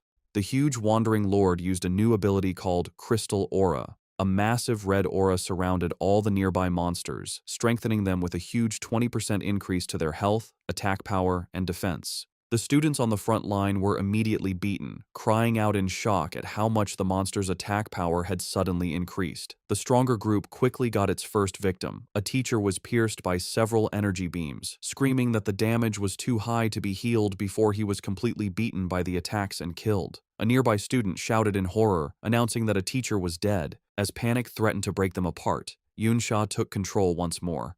She ordered the shield guards to the front to form a defensive line and told the priests to focus their healing on the shield bearers to keep them standing. Even with her strong commands, Yunsha knew their situation was very bad.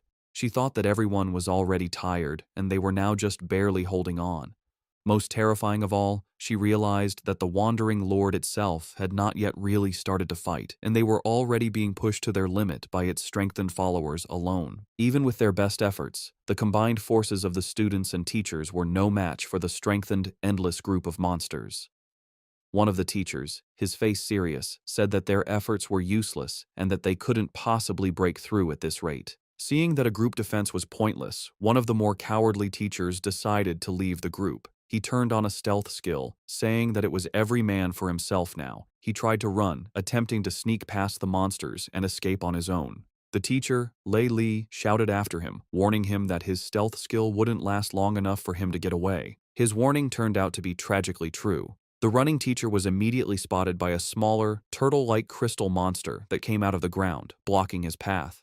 As the teacher froze in terror, the huge wandering lord, which had been watching the battle until now, finally made its move. It shot a devastating beam of pure energy that hit the ground where the lone teacher stood. The teacher was instantly destroyed, blasted directly into ashes by the overwhelming power of the lord's attack. The blast was so powerful that it not only killed the teacher, but also brought down the entire canyon, completely sealing the only escape route with a massive rock slide. The remaining students and teachers could only stare in horror at the unbelievable, terrifying display of power. One of them, his face a mask of despair, stuttered that they could no longer escape. Having sealed their only escape route, the huge wandering lord turned its attention to the trapped adventurers, its crystal eyes glowing as it charged another devastating energy beam. One of the students screamed in complete despair, believing it was over and that they were the next target. With no way to dodge the attack, the group prepared for the unavoidable, knowing they couldn't possibly block a blast that big. But at the last second, one of the students summoned a massive, fancy, giant shield that appeared in front of them. The shield, an epic quality, level 70 piece of equipment called the Rock Mountain Shield, had a huge amount of defense and resistance. The Lord's energy beam slammed into the giant shield with incredible force, pushing it back and threatening to break it. The teachers and stronger students rushed forward to hold the shield, knowing that if it fell, they would all be finished. Yunsha, her face strained with effort, explained their desperate plan. The shield was a level 70 piece of equipment, so its durability was sure to be high. However, because its level requirement was so high, no one in the group was actually strong enough to properly equip it and get its stat bonuses. This meant they had to physically hold the massive, hard-to-move object in place with their own strength. She knew this was only a temporary solution, a desperate move that could only buy them a little bit of time. As the students and teachers desperately held the line against the Wandering Lord's attack, their spirits began to break. One of the rescued seniors questioned why a monster of this power was even in the school's dungeon. Another student, his face a mask of terror and anger, turned on the teachers, blaming them for their situation and questioning why they had been brought there in the first place. One of the teachers, his face serious, wondered if their long struggle to save the trapped students had all been for nothing. The teacher, Lei Li, looked on with a pained expression, his only comfort being that at least the two younger students, Yunche and Xiao Zhi, were safe and wouldn't run into this danger. His thought was immediately proven wrong. To his complete shock, Xiao Zhi suddenly appeared at his side, pushing him out of the way of an incoming attack. Lei Li couldn't understand how the boy, who was supposed to be waiting by the valley, had gotten there so quickly. As another monster attacked, Lei Li shouted a warning. Xiao Zhi reacted instantly, shouting the name of his skill, "Surround Shield," to protect the teacher. However, the monster's attack was too powerful, shattering Xiao Zhi's defenses and breaking the group's perimeter. With their formation broken and their main tank hurt, the group was left completely open. There was no one left who could stop the advance of the Wanderer group. With their defensive line shattered, the group was left completely open, with no one left to stop the advance of the Wanderer monsters. In a desperate act of bravery, Xiao Zhi single-handedly charged the monsters, successfully blocking several powerful attacks and protecting the injured teacher, Lei Li. The teacher could only stare in amazement, wondering how the younger student he had dismissed as useless had such incredible strength. But Xiao Zhi's solo effort was not enough. The other shield guards' defenses were completely broken, and their entire defensive line was gone. Xiao Zhi himself was finally beaten, his armor breaking as he was sent flying by a powerful blow. He lay on the ground, bleeding and defeated, as the monsters prepared to deliver the final blow. Seeing their last line of defense fall, one of the teachers, his face a mask of sweat and terror, said that their situation was now truly hopeless. Just as the monsters were about to overrun the defenseless group, a blur of motion cut through the chaos. To the amazement of the teacher, Yunche appeared, standing on top of the body of a defeated monster. He held his massive, glowing crystal longsword, his eyes showing a cold, deadly calm. He looked down at his beaten and bleeding friend, Xiao Zhi, and praised him for his bravery. He then turned his attention to the monster group, his voice filled with strong confidence, and said, "Leave the rest to me." A short time ago, back in the mirror world, Yunche stood before the crystal core. He realized that since he had found the replica, the original, real-world version must still exist, This meant that with his mirror world ability, he could effectively double his harvest of any valuable resource. However, he knew there were limits. He had gathered 75 pieces of the valuable crystal ore, but bringing them all out would require 750 minutes of mirror walk time, far more than he had. He understood that, like the crystal core, each piece of ore cost 10 minutes of his time to bring out. Faced with this limit, he made a choice. He would loot the real-world crystal core, but for now, he would use the replica he found in the mirror world to get its powerful buffs right away. A system notification confirmed that he had used both the real and mirrored versions of the core, which doubled the stat increases and gave him a powerful 40% immunity to light and electric type damage. After using the core, as he stood on top of the massive crystal formation in the real world, he suddenly felt a powerful vibration shake the whole cave. His eyes widened in alarm as he sensed the new disturbance. Wondering what had happened, he jumped into action, diving off the crystal formation to find the source of the noise. As he leaped from the crystal formation, Yunche decided to test his new ability to exit the mirror world whenever he wanted. He phased through the crystal walls, entering the parallel dimension once more, and noted that he still had almost 13 minutes of his mirror walk time left. With a confident smirk, he confirmed another key part of his power. As long as he had time left on his mirror walk, he could enter and exit the dimension at any time. The ability would only go on cooldown once the entire time was used up. He immediately tested this, phasing back through the crystal walls and successfully returning to reality. When he returned, however, he saw a shocking sight. The number of monsters had grown hugely, far more than the crystal ore alone could explain. Towering over them all was the giant Wandering Lord, and Yunche finally understood that this creature was the true source of the dangerous feeling he had felt from the very beginning. Realizing the huge danger, his first thought was for his friend. He knew that Xiaoji and the others were in great danger, but with his new control over the mirror world, a new plan began to form in his mind. Knowing he could now enter and exit the dimension at any time, he saw a chance to turn the tables on the seemingly unbeatable boss. With his new control over his ultimate skill, Yunche came up with a new strategy. He began to phase in and out of the mirror world, using the other dimension to instantly move around, easily dodging the monster's attacks before reappearing in the real world to strike. This hit-and-run tactic was very effective. After taking down several more of the elite monsters, he reached level 24. He took a moment to check his new power, calculating that with his increased mana and the doubled mana recovery from the crystal cores, he could now stack his Blade of Trickery skill to get a huge 330% increase in his attack power. However, Yunche stayed realistic. He knew that while his current power was crazy, it was still not enough to face the giant Wandering Lord, a creature even stronger than a normal dungeon boss. He decided that he would need to reach at least level 30 to have a real chance of winning, and he knew he was still a long way from his goal. The story then returns to the desperate moment in the real world, with the students and teachers about to be killed. Just as all hope seems lost, Yunche exits the mirror world for the final time and appears in the middle of the battlefield. Standing on the body of a defeated monster, he looks at his beaten but brave friend, Xiaoji, and praises him for his courage. With strong will, he tells his friend to leave the rest to him, ready to face the huge group of monsters alone. Exiting the mirror world for the last time, Yunche landed firmly on the ground, ready to fight. He immediately took charge, telling those with support skills to buff him while he took on the Wanderer Horde. Yunsha and Xiaoji reacted right away. The powerful high-level student used her Starlight Mystic art, while Xiaoji cast his defensive Surround Shield and Shield Armor, both skills buffing Yunche with a big boost to his spirit and attack power. Now stronger, Yunche became a storm of destruction, his massive crystal longsword cutting through the groups of elite monsters with ease. He knew that while the number of enemies was ridiculous, he was no longer in any real danger. After using the 2 crystal core secret treasures, his health was several times higher than before, and his 40% damage reduction against the monster's light and electric attacks made him very tough. His only frustration was that the monsters were immune to the confusion effect from his Chaotic Thorn skill, which would have made killing them much faster. The other students and teachers could only watch in shocked silence. The teacher, Lei Li, and the other seniors who had previously looked down on him were in complete disbelief.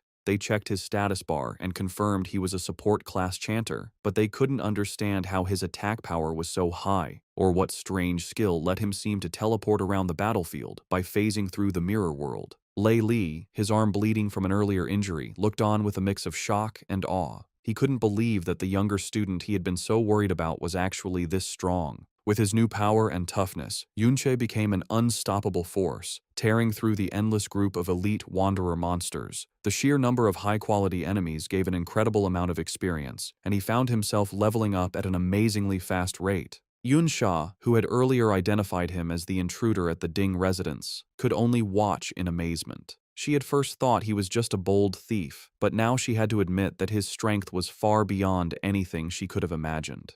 Yunyin was just as stunned, left speechless by the incredible display of power from the boy who shared her last name. Yuncha continued his non-stop attack, phasing in and out of the mirror world to move and strike, his movements a blur of purple energy. He gained level after level, one after another, quickly reaching level 28. The other students and teachers, who had been about to die just moments before, were completely shocked. One of the teachers, Lei Li, wondered if Yunche was some kind of high-level support from outside, but then remembered seeing him before and realized he was a student. His companion, Little Z, was even more shocked, unable to believe that a mere student could have such huge power. Despite Yunche's incredible performance, the Wandering Lord was still a massive threat. As the giant beast got ready to shoot another of its devastating energy beams, the students and teachers cried out in alarm. Yunche, his face serious, knew that even with all his recent power-ups, he would not be able to survive a direct hit from that attack. As the Wandering Lord began to move forward, its energy beam still blazing, the students and teachers behind their makeshift shield wall knew their time was running out. Once the giant beast got close, the two shields would not be enough to protect them. The teacher, Lei Li, seeing that Yunche had greatly reduced the number of smaller monsters, shouted for everyone to break out and head for the other exit. He knew that no matter how strong the mysterious student was, there was no way he could fight the Wandering Lord alone. However, his plan was immediately met with pushback. One of the other students pointed out the problem. The two massive shields were too hard to move. If they left them to make a run for it, they would be completely open to the Lord's devastating attacks.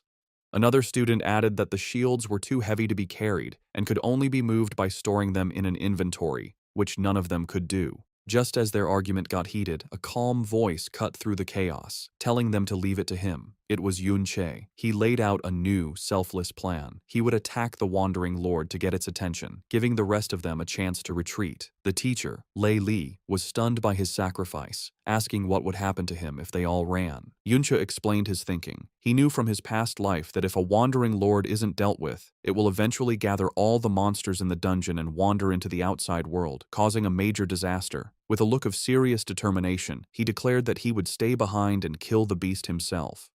He activated his Blade of Trickery, boosting his attack power by a huge 350%, and noted that he still had over 5 minutes left on his mirror walk, giving him the perfect tool to take on the giant enemy. As Yunche got ready to face the Wandering Lord alone, the teacher, Lei Li, made the hard choice to lead the others in a retreat. He told them to get out faster, thinking that no matter how strong Yunche was, he would eventually get tired against such a huge enemy. He figured that the sooner they escaped, the sooner Yunche could escape too. When a student questioned Yunche's bold claim that he could kill the Lord, Lei Li said it was just a brave act to make them feel better, because he knew how powerful a real Wandering Lord was. As he was forced to run with the group, Chaozhi felt completely useless. He looked back with a sad face, hating that all he could do at a time like this was run while his friend faced incredible danger. Silently, he prayed for Yunche's safety. Meanwhile, Yunche was not helpless at all. He kept fighting through the smaller monsters, getting stronger with every kill, and he quickly gained another level. As the huge Wandering Lord shot its powerful energy beam, Yunche used his mirror walk to phase out of reality. The beam passed right through the space where he had just been. He then reappeared behind the beast and hit it with a powerful slash from his glowing sword. However, his attack showed a hard truth. The Wandering Lord, a level 42 stone golem, had such a strong defense and a powerful healing skill that the small amount of damage he did was healed right away. He realized that at his current level, it was no use. Its defense was just too high. As he dodged the Wandering Lord's attacks, Yunche's first tests confirmed what he thought. He saw a large crystal on the creature's head was its core, which meant it was also its weak point. The only problem was getting to it. Even with his many buffs, his attack power was still not enough to break through the Lord's strong defense and healing. To make things worse, his time was running out. A quick look at his status showed that the powerful buffs he had gotten from the others were starting to wear off. His own mana was also very low, and he knew he wouldn't be able to use his powerful Blade of Trickery skill for much longer. He realized he had only one good option. He needed to get stronger. He needed to level up first by killing the weaker monsters. Just as he was about to start attacking the smaller monsters again, a bright beam of light shot out from a nearby crack in the rock. Yunche's eyes widened in surprise as he recognized the light. At that exact moment, the huge Wandering Lord also saw the light and, with a scary show of intelligence, shot its powerful energy beam at the crack. Yunche immediately phased into the mirror world to avoid the blast, but as he reappeared, he was shocked to see the beam was aimed at the exact spot where he would show up. He realized with a jolt that the smart boss had already learned his pattern and was guessing his moves. Forced to reappear in the real world in the middle of the Wandering Lord's huge energy beam, Yunche was caught in the blast. The attack was a big, continuous one that quickly took away his health, even with his powerful defenses. He knew he couldn't use his mirror walk to dodge, as he had less than 4 minutes of it left, and the continuous attack would use it all up in no time. His only choice was to use his undead army to block the damage. However, he knew this was a costly plan. Bringing his summons back to life would use a lot of his already low mana, leaving him with nothing left to build up his attack power for a counterattack. He began to wonder if he should retreat and regroup first. Just as he was about to be beaten, another powerful blast hit the Lord's attack. To his surprise, he saw that Yunsha, Yunyin, and even Xiaoji had come back to the fight. Yunsha explained with a playful smile that this little brother of his, meaning Xiaoji, had begged and pleaded for them to come back and help him. Xiaoji, with his back turned, quickly said that he hadn't begged. He explained that since the number of smaller monsters had gone down, the rest of the group now had enough people to escape on their own, which meant he was free to come back and help. Hearing his friend's brave decision, a real, thankful smile appeared on Yunche's face as he simply said, "Thanks." With their group now stronger, Yunsha took a commanding position. She told Yunche that the hidden boss was still too dangerous and that she and the others would cover him so he could make a slow retreat. However, Yunche completely refused her offer. He said that with their help, there was no longer any need for him to hold back, and he used the full power he had. With the help of his powerful allies, he kept farming the smaller monsters, and his mirror walk time finally ran out as he reached the key level of 30. Now at his target level, he knew his attack power was finally enough to take on the Lord. He immediately put on the rare, level 30, Corrupted Knight's armor he had gotten from the Ding family's dungeon, which greatly increased his defenses. Yunsha watched him, asking if he was really thinking of attacking the Lord's weak point on its head. She pointed out that at that height, it was impossible to get up there. But Yunche was one step ahead. He revealed that he had already gotten the tool he had always wanted, the Gravitational Pull skill book, which he had looted from one of the Wanderer monsters. The skill let its user pull a target object towards them. More importantly, its reversed form, gravitational traction, did the opposite, pulling the user towards the target, with the pull getting stronger the lower the user's strength. With this new movement ability, the Lord's weak point was no longer out of reach. He activated his Blade of Trickery, quickly building up his attack power, and with a confident smile, he promised the others that everything was under control. With his plan set and his power fully built up, Yunche reached out a hand covered in purple energy, aiming for the huge Wandering Lord's head. He then used his new skill, Gravitational Traction, and a powerful force grabbed him, pulling him forward with incredible speed. He shot through the air like a rocket, breaking the rocky ground as he flew right towards the giant monster. In an amazing show of skill and power, he landed perfectly on the Wandering Lord's head, putting himself right next to its glowing crystal core, his powerful sword crackling with energy and ready to strike. Down below, Yunsha and Yunyin, who had just said it was impossible to reach that height, could only stare upwards, their faces frozen in looks of absolute shock and disbelief at the impossible thing he had just done. Having reached the Wandering Lord's weak point, Yunche used all of his power. He drove his massively buffed sword deep into the glowing crystal core, causing a spiderweb of cracks to spread across its surface. The huge beast, however, would not go down without a fight. As it was dying, it let out a final massive explosion of pure energy from its core, a last-ditch effort to take its attacker down with it. Yunche was caught in the center of the blast, his health dropping quickly as a flood of messages confirmed the massive, continuous damage he was taking.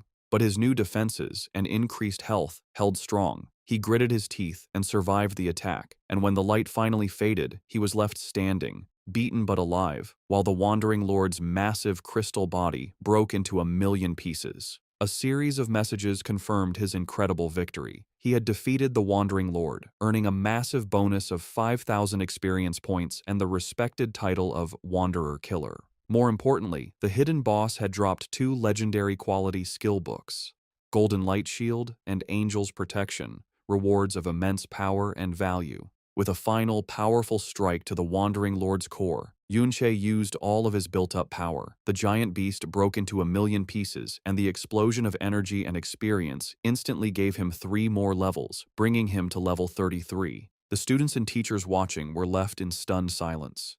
Qiaozhu could only say how incredibly strong his friend had become, while Yunyin and Yunsha couldn't believe he had actually managed to kill such a scary monster all by himself. As he stood among the falling pieces, Yunche saw 2 beams of golden light come from the monster's remains. He had gotten 2 legendary quality items, but before he could look at his new loot, he had to jump to safety as the huge, headless body of the Wandering Lord began to fall over. Yunsha shouted a warning, realizing that Yunche was still on top of the falling giant. With skilled agility, he expertly moved through the crumbling remains of the monster, jumping from one piece to the next until he landed safely on the ground. As the dust settled, a new, huge opening was revealed in the side of the mountain where the Lord had fallen. The inside of the mountain was empty, showing a vast, dark cave filled with the skeletal remains of both wanderer monsters and humans. Looking at the old battlefield, Yunche came to a serious realization. An even stronger, more ancient Wandering Lord must have been born here long ago. He now understood why there were so many intense battle scars all over the dungeon. As he looked at the old empty mountain, Yunche's eyes were drawn to a single figure outlined against the dim light at the very top. His heart skipped a beat as he recognized the armored warrior, still in a final defiant pose, his great sword stuck firmly in the ground. A system message confirmed the impossible. It was the body of Qiao En, who was also known by his nickname, Qiao Benben. Yunche could only whisper his friend's name in disbelief. The other students and teachers soon arrived at the scene, just as stunned by the sight.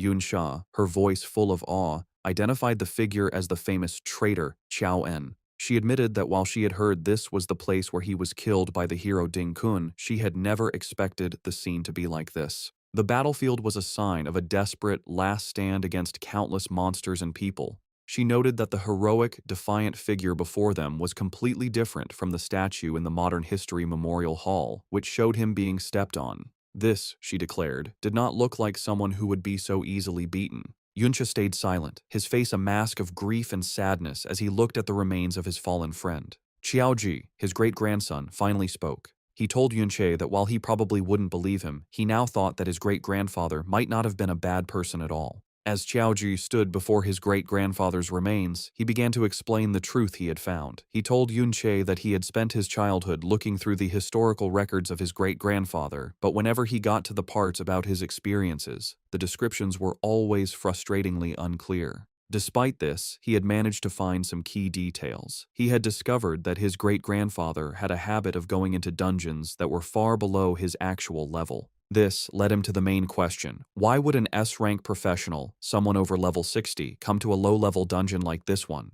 He then answered his own question with new certainty. It was because this dungeon was one of the few places that could spawn a Wandering Lord, a creature that could summon all the monsters in a dungeon and lead them into the outside world, causing a major disaster. He explained that back in those days, the government didn't have enough soldiers to defend against the constant threat of monsters coming out of dungeons. They had to rely on a few powerful and responsible professionals to regularly clear out the most dangerous threats. His great-grandfather, he declared with pride, was one of those heroes. He hadn't been a traitor. He had come to this dungeon to stop a potential disaster before it started. As Yunche listened silently to this revelation, Qiaoji's confidence started to fade. He admitted that the others probably thought he was just making things up, and that even his own family believed he was just looking for mental comfort, twisting the unclear historical texts to fit a story he wanted to believe. Just as he was about to give up hope, a hand gently rested on his shoulder. He looked up to see Yunche, a kind, understanding smile on his face, who simply said,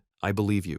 As Yunsha and Yunyin looked on with expressions of shock and admiration, Qiaozhi was completely overwhelmed, left speechless by Yunche's simple, heartfelt statement of belief. A flood of memories washed over Yunche as he remembered his fallen friend and comrade, Chao Benben, whose heroic legacy had been so cruelly twisted. He recalled Chao Benben's youthful arrogance, how he would boast that his natural talent meant he didn't need a master and would soon be better than Yunche himself. But he also remembered the boy's terror when he got in over his head, screaming for his master to save him from a swarm of monsters, only to then stubbornly deny that he needed saving at all. His pride hurt. He remembered his friend's unique habit of working hard in secret, only to then show off his new strength in front of others, and how he always chose the weakest shield-bearer class, the Sword Guard, because no other shield-type class was fast enough to keep up with Yunche's reckless attacks. He remembered how he always seemed to find Chao Benben, even when he tried to sneak off on his own to grind levels, and how his friend would always make excuses, claiming he just couldn't resist a good fight, insisting that saving people was just something he did on the way. Filled with a new sense of purpose and a burning desire for revenge, Yunche looked at the remains of his friend. He declared that, for Chao Benben's sake, he would settle the score with the Ding family, the ones who caused his friend's suffering after his death. Back at the Ding family residence, Ding Shu is telling the story of the dungeon expedition to his unbelieving father and uncle. He insists that what he is saying is true, that Yunche is just that amazing, and that they can ask the teacher in charge if they don't believe him. He explains that he was initially blocked from entering the dungeon because of his low level, but he waited outside until the survivors came out. The scene flashes back to the students leaving the dungeon, buzzing with excitement. They had all witnessed the fall of the giant wandering lord from a distance and were in awe of the person who had managed to kill a rare hidden boss that was over level 40, a feat that was beyond their imagination. Ding Shu, listening in, confirmed that the hero's name was Yunche. He couldn't believe that someone even more powerful than the high-level Yun Yin had been among the students, and he wondered about Yunche's true identity. Back in the present, after hearing his son's report, the third head, Ding Ge, is silent for a moment. He then gets up from his seat and gives a chilling command to gather the Ding family guards and follow him to the traitor's dungeon, the very place where Chao En had died. His brother Ding Yi stops him, remembering a detail from Ding Shu's earlier report about the intruders at their home. With a sinister look in his eyes, he tells his brother to bring the members of the Chao family along with them as well. Meanwhile, back in the dungeon, Yunche looked at one of the legendary skill books he had gotten from the Wandering Lord, the Golden Light Shield. Without hesitating, he offered the powerful book to Chao Ji, telling him he should learn it since it didn't have a level requirement. Yunsha, who was watching them, was shocked. She asked why he would so easily give away a legendary skill. Yunsha calmly explained that the skill was only for shield bearers, so it was useless for him. He then added an important detail, suggesting that Chao Ji's great-grandfather, Chao En, probably used this very skill in his time. Moved by this, Chao Ji accepted the book. Yunsha looked on thoughtfully. She commented that while Chao Ji might not have many powerful skills, Yunche certainly had plenty of them. She admitted that even though her own skills were considered high level, she felt she was far behind him, mentioning his ability to seemingly teleport and his power to summon a large number of undead creatures. Her mention of the undead made Yunche's expression turn serious as his eyes glowed. He suddenly remembered a key detail about his power. His undead summons were created from souls he found in the mirror world. This led him to a deep realization. If other souls also went to the mirror world after they died, then it was possible that his old friend Chao En's soul was waiting there as well. After his sudden realization, a look of nervous excitement crossed Yunche's face. A system message confirmed that his mirror walk ability was ready again, giving him a full 30 minutes to explore the mirror world. He immediately wondered if he could use this chance to find his old friend's soul. With a determined look, he activated the skill, his body covered in a familiar purple light as he stepped into the other dimension. Inside the strange blue-green landscape of the mirror world, he found what he was looking for, a powerful, ghostly figure in full armor, with a calm but strong presence. Yunche was filled with emotion, whispering the nickname of his fallen friend, Chao Benben, confirming that his friend's soul had indeed been waiting here all along. Back in the real world, time had passed, and Yun Yin went up to Yunsha, reminding her that they should be leaving soon as she had an important audience ceremony to go to. Yunsha seemed unwilling to go, admitting they had been there for a while, but that the events happening were much more interesting. Her eyes drifted to where Yunche had been, and she wondered out loud to the others what he could possibly be doing and why he had been gone for so long, not knowing about the reunion he was having in another dimension. Inside the mirror world, Yunche stood with a serious expression. He spoke to the armored soul of his old friend, Chao Ben, saying he couldn't believe they could meet again. He mentioned having so much he wanted to say to him. However, his reunion was cut short.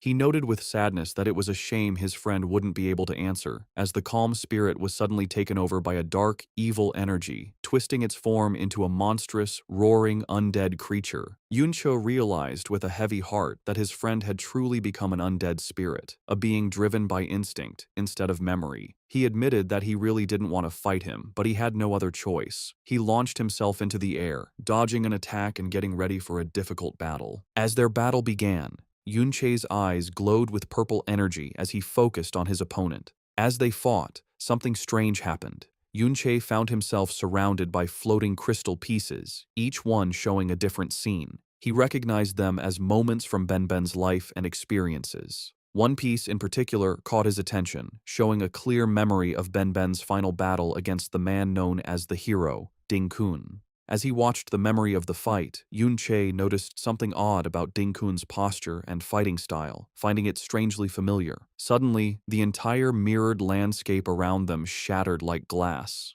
When the pieces settled, Yunche saw that the monstrous undead form had vanished, leaving only the calm, armored soul of Chao standing before him once more. He was left completely confused, wondering what had just happened. Still trapped in the mirror world, Yunche hesitantly called out his friend's name again, only for the calm soul of Chao to once more burst into a monstrous, roaring undead creature, swinging a shadowy purple energy blade. Yunche blocked the fierce attack, his expression serious as he realized the truth. The two then started a frantic battle, their purple energy-filled strikes clashing with immense force. Yunche understood that his friend was truly gone, with only his raw fighting instincts left in this evil form. Seeing no point in fighting the shell of his friend, he decided to retreat first. However, when he tried to leave, a system message appeared, telling him that he could not exit the mirror world from his current location. A wave of frustration washed over him. With no other choice, he accepted that he would have to fight. Meanwhile, back in the real world, Chaoji stood alone, a look of shocked determination on his face as he clenched his fist. His solitude was broken by the arrival of a large group led by Ding Ge and Ding Yi. One of them asked why Chaoji was all alone, and wondered out loud if Yunche had sensed their approach and run away in fear. Ding Ge looked down on the boy with a smug grin, saying that this was only half the fun. Chaoji, trying to act like he didn't know what was going on, asked Ding Shu why he had come and if he was also there to level up. Ding Ge scoffed at the act, telling the little brat from the Chao family to stop pretending. He directly accused Chaoji of being the one who helped Yunche sneak into his house and steal their property. When Chaoji tried to deny it, Ding Shu leaned in threateningly, asking if he thought he wouldn't recognize the sound of his screams. The threat sent a chill down Chaoji's spine, his face turning pale with fear. Brushing the matter aside with a cruel wave of his hand, Ding Ge announced with a sinister smile that none of that was important now, as he had brought Chaoji a little gift. Chaoji's face showed pure terror as Ding Ge repeated his sinister offer, revealing his little gift. As Chaoji's eyes widened in horror, a group of tired-looking people were brought forward by the Ding family guards. It was his own family. He recognized them in disbelief, whispering the names of his grand-uncles, grand-aunts, and finally, his own mother, who looked back at him with a tired, defeated expression.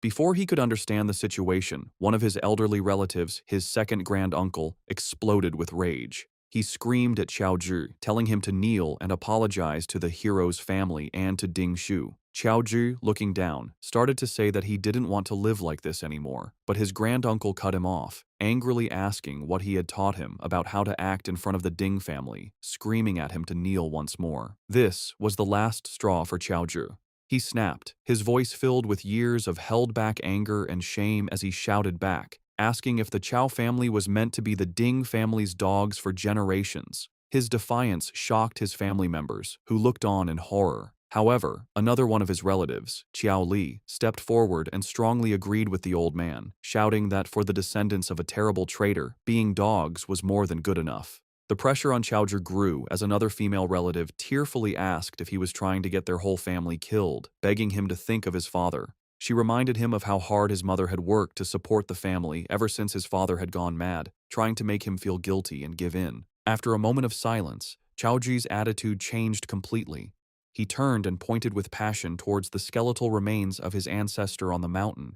He declared to everyone that the truth was that his great-grandfather had come to this very dungeon to stop a cataclysm before it could happen. He insisted that his ancestor was only defeated because so many people had ambushed him, causing his heroic sacrifice. He explained that he had been collecting information about his great-grandfather for a long time, but had always been missing the final, clear evidence. Now, with the scene of that final battle right before their eyes, he had the proof he needed. With fire in his eyes, he proclaimed that his ancestor was no traitor, and that the official history was just propaganda. He turned to his stunned family, telling them that if they made this truth public, they could finally clear their ancestor's name and escape their life of servitude. His voice rose with righteous anger as he declared that the Ding family had no right to treat them this way, and that their other relatives should never have died for such a lie. His passionate speech was met not with denial, but with a burst of condescending laughter from Ding Ge, who found it childishly amusing. He then calmly walked forward, a smug look on his face, and confirmed that everything Qiao Ji had just said was, in fact, correct. He admitted that Qiao En was indeed killed in an ambush and was not an evil man.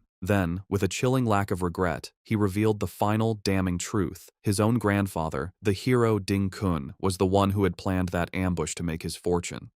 Qiao Ji could only listen, stunned into silence by the casual confession of the crime that had ruined his family for generations. With a manic grin, Ding Ge leaned in close to the horrified Qiao Ji and cruelly dismissed the truth, asking who even cared about it. He declared that the official story was all that mattered. Qiao En was an imperial traitor, and therefore he was vile. Spreading his arms wide before his armored guards, he mocked Qiao Zhi further, asking what it mattered if he drove his father mad or killed his relatives, proclaiming that as descendants of traitors, they deserved their lowly fate. He then delivered the most devastating blow.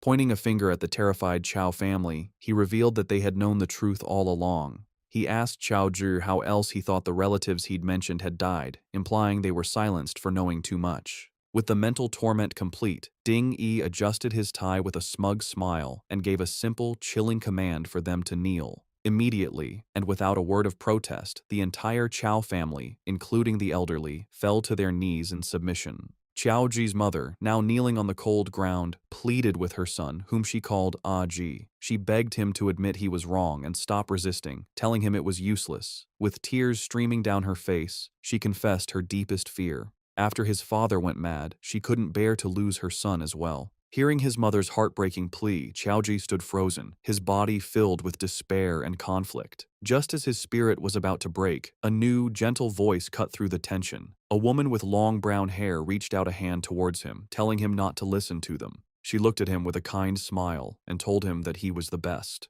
The woman's words of encouragement seemed to vanish as Ding Shu, his face covered in bandages from his last encounter with Yun Che, stepped forward with a sneer. Annoyed by Qiao Ji's hesitation, he called him clueless and launched a vicious kick, shouting that he would force him to kneel one way or another. But this time was different. To Ding Shu's shock, Qiao Ji's eyes glowed with power as he effortlessly blocked the kick with his forearm. Before Ding Shu could react, Qiao Ji grabbed his leg and with a powerful roar, slammed him into the rocky ground, shattering it on impact. Standing tall amidst the broken pieces, Qiao Ji looked at his fallen tormentor with a new resolve and declared firmly that he would never kneel again. Breathing heavily with rage and humiliation, Ding Shu scrambled to his feet. He couldn't believe this was happening. He furiously summoned a massive, glowing crystal hammer, screaming that Qiao Ji had grown a backbone and dared to fight back. He charged forward, vowing to remind him of his place as a punching bag. As the powerful hammer was about to crash down, Qiao Ji went through a stunning transformation. In a flash of light, he was suddenly dressed in full plate armor, holding a massive shield that appeared just in time to block Ding Shu's furious blow with a deafening clang. The attack was completely stopped, leaving Ding Shu gritting his teeth in disbelief. Now, a formidable protector, Qiao Ji stood firmly between Ding Shu and his kneeling family, shielding them from harm. He glanced back at his mother, then turned his gaze back to his attacker, his voice ringing with conviction. With a powerful punch, he sent Ding Shu staggering back, shouting that they were not the descendants of a traitor, but the descendants of a true hero. Qiaozhu's sudden show of strength left Ding Ge speechless, while Ding Shu stumbled back in complete disbelief. His mind was spinning, and he clutched his head, unable to understand how the boy he had always bullied could suddenly become so much stronger. Blinded by anger, he charged again, screaming that Qiaozhu was just a punching bag he had been beating up since they were children. He swung his weapon in a wide, powerful circle, furious that his old victim would dare to fight back. However, Qiaozhu met the hit head-on, his armored body easily taking the impact and sending Ding Shu crashing to the ground once more. As his family watched in stunned silence, Qiaozhu looked down at his defeated tormentor and declared with strong confidence that he was no longer the person he used to be. At the same time, in the mirror world, a much more desperate battle was happening. Yunche was locked in a fierce fight with the evil soul of Qiao Benben-en. He knew that he was facing his friend in his prime, a warrior of incredible power. The difference between their current strengths was huge. Yunche knew that if it weren't for the fact that Benben was a defensive class and was currently mindless, he would have been beaten in an instant. However, Yunche had one very important advantage. He was the one who had taught Benben all of his fighting moves. He knew his friend's weaknesses like the back of his hand, which allowed him to guess and counter his moves. But even with this knowledge, the fight was incredibly difficult. The spirit's defense was that of a level 60+ warrior, and even with his blade of trickery fully powered up, Yunche's attacks barely did any damage. Suddenly, the undead spirit let out a huge, explosive wave of golden energy. Yunche instantly recognized the move. It was the legendary skill, Golden Light Shield, the very one he had given to Qiaozhu just moments before. He got ready, blocking the powerful attack, a look of grim determination on his face as he realized how much of a pain this fight was going to be. Back in the real world, a humiliated Ding Shu screamed in fury and attacked Qiaozhu with a powerful skill called Mountain Shaking Wild Hammer. However, Qiaozhu, now a strong tank, not only blocked the hit, but sent Ding Shu flying with a powerful punch of his own. He then followed up with a sweeping shield bash that sent Ding Shu crashing to the ground. Watching this pathetic display, Ding Ge sneered at his nephew, asking how he could now be losing to the little brat from the Qiao family. Deciding to take matters into his own hands, he announced that he would take out Ding Shu's anger for him and lunged at Qiaozhu with a powerful, energy-filled strike. As his fist was about to hit, he was met with a blinding flash of golden light. He looked on in disbelief as he realized Qiaozhu had summoned a huge, crackling energy barrier, the legendary Golden Light Shield. With his new power, Qiaozhu taunted his attackers, calling the so-called hero family nothing but cowards who didn't even dare to fight one-on-one. At the same time, in the mirror world, Yunche was facing the very same legendary skill. The undead spirit of his friend was protected by the same bright golden shield, and Yunche was letting out a relentless series of purple energy slashes against it. He knew exactly how the skill worked. As a legendary ability, the Golden Light Shield's defensive power was not just based on the user's stats. As long as it wasn't hit by a single attack that was more than double its endurance limit, it could take at least 10 direct hits. However, it had a critical weakness. It was a consumable skill. Even the smallest amount of damage would drain its energy, and Yunche was using this flaw, chipping away at its power with each strike. Back in the real world, the Golden Light Shield, protecting Qiaozhu, finally broke under the relentless attack from the Ding family members. Ding Ge scoffed, not impressed by the legendary skill. With a look of pure evil, he declared that it wouldn't have mattered even if the trash Qiaoen himself had used it. Holding the beaten Ding Shu in a headlock, Qiaozhu shot back with new courage, claiming that if his great-grandfather were truly there, Ding Ge would be the one on his knees begging for mercy. Enraged by this defiance, Ding Ge let out a wave of powerful red energy that sent everyone flying. He loomed over the armored Qiaozhu, mocking his ancestor as a useless fool who died in a low-level dungeon. He continued his rant, saying that even if Qiao En were present, he too would be forced to kneel. To prove his point, he stomped his foot, letting out a powerful skill, Gravity Shockwave, that caused the very ground to erupt in a violent upheaval of rock and force. The attack hit Qiaozhu with brutal force, causing him to cough up blood, but he miraculously stayed standing. Ding Ge looked on with a surprised smirk, commenting on how tough the boy was. He then summoned a huge glowing crystal axe, his expression turning sadistic as he wondered out loud how Qiaozhu would stand after he chopped off his legs. As he raised the axe to strike, Qiaozhu's mother threw herself in front of her son, desperately pleading with the third master to spare him, claiming he was just young and foolish. She fell to her knees, offering herself in his place, begging Dingay to do whatever he wanted to her instead. Her desperate plea gave Dingay a new, cruel idea. A wicked smile spread across his face as he looked from the mother to her son. He then gave a horrific ultimatum to the bloodied and cornered Chao Ji. If he refused to kneel, he would kill his mother right in front of him. Losing his patience with the standoff, Dingay casually dismissed his threat, claiming there were plenty of other people to kill as he swung his axe towards Chao Ji's mother. Panicked, Chao Ji screamed for him to wait, his resolve finally breaking as he prepared to give up. But before he could say another word, the entire area was rocked by a massive explosion of dust and debris that erupted from the ground, blocking everyone's vision. When the dust finally began to settle, the Ding family guards and the Chow family were left staring in stunned silence at what had appeared. Before them stood a towering, ghostly figure in full dark armor, radiating an intimidating blue aura. Dingay, his axe still raised, could only stare in utter disbelief, recognizing the impossible figure before him. He stammered out the name, Qiao En.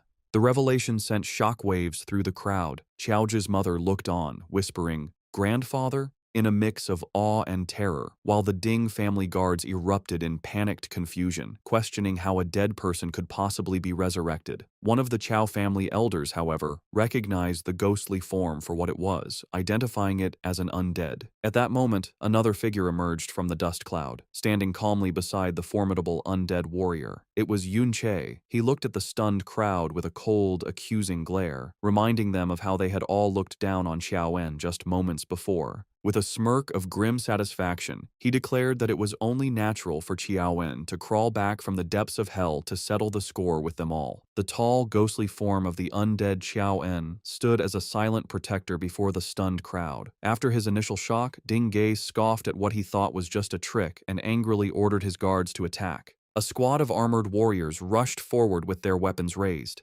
However, they were met with a display of skill they couldn't understand. The undead hero moved smoothly, its sword and shield a blur as it effortlessly blocked all their attacks at once. The Chow family elders watched in awe, one whispering in disbelief, asking if that incredible warrior was really Qiao En. Chao Zhi was also amazed, seeing the mastery in the parry and how it stopped so many skilled guards at once. From a distance, Dingay saw the undead was one of Yunche's summons, like the small fry he summoned during the raid on their home. Seeing the spirit was only level 33, he sneered. He declared that even as the spirit of Qiao En, it was still weak and charged forward with his flaming axe to finish it himself. As Dingay's powerful blow came down, the undead warrior's weapon was coated in a strange, thick energy. To Dingay's complete surprise, his attack was perfectly parried with enough force to send him stumbling back. Angry and embarrassed, a red aura exploded around him as he called the parry a mere trick, shouting that skill was useless against pure power. He then unleashed a powerful charging skill, Boulder Bash, planning to crush the undead warrior completely. But just as the huge attack was about to hit, the undead Qiao En again summoned the bright, golden light shield. The powerful charge slammed into the strong golden barrier, and Dingay could only roar in frustration as he was stopped by the legendary skill again. From a safe distance, Yunche smirked as he watched the standoff. He taunted the struggling Dingay, explaining that even as an undead, Ben was still an S-class spirit, and the legendary Golden Light Shield alone was more than enough to keep him busy for a long time. Pushed back by the shield's great power, a furious Dingay realized its weakness. He ordered all his men to attack at once, hoping to overwhelm the shield and drain its energy with numbers. However, their attack was stopped by a new wave of summons. A group of skeletal warriors glowing with a scary green aura erupted from the ground, fighting the rest of the Ding family guards and stopping them from helping their master. Annoyed by this new delay, Dingay changed his plan. Calling the summons a small problem, he activated his own power, putting on a full set of strong glowing red armor. With his power now boosted by a skill called Blazing Fury, he declared the summons didn't matter. He realized the real target was the summoner himself. With a roar, he unleashed a powerful skill, Accumulated Pressure Punch, directly at Yunche, knowing that if he could kill him, all the summoned creatures would disappear. With his eyes glowing with evil intent, Dingay charged forward, bragging about the high-level gear his grandfather gave him. He was sure Yunche had no chance, but just as his attack was about to land, it was met with a flash of purple light. A single, clean slice cut right through his attack.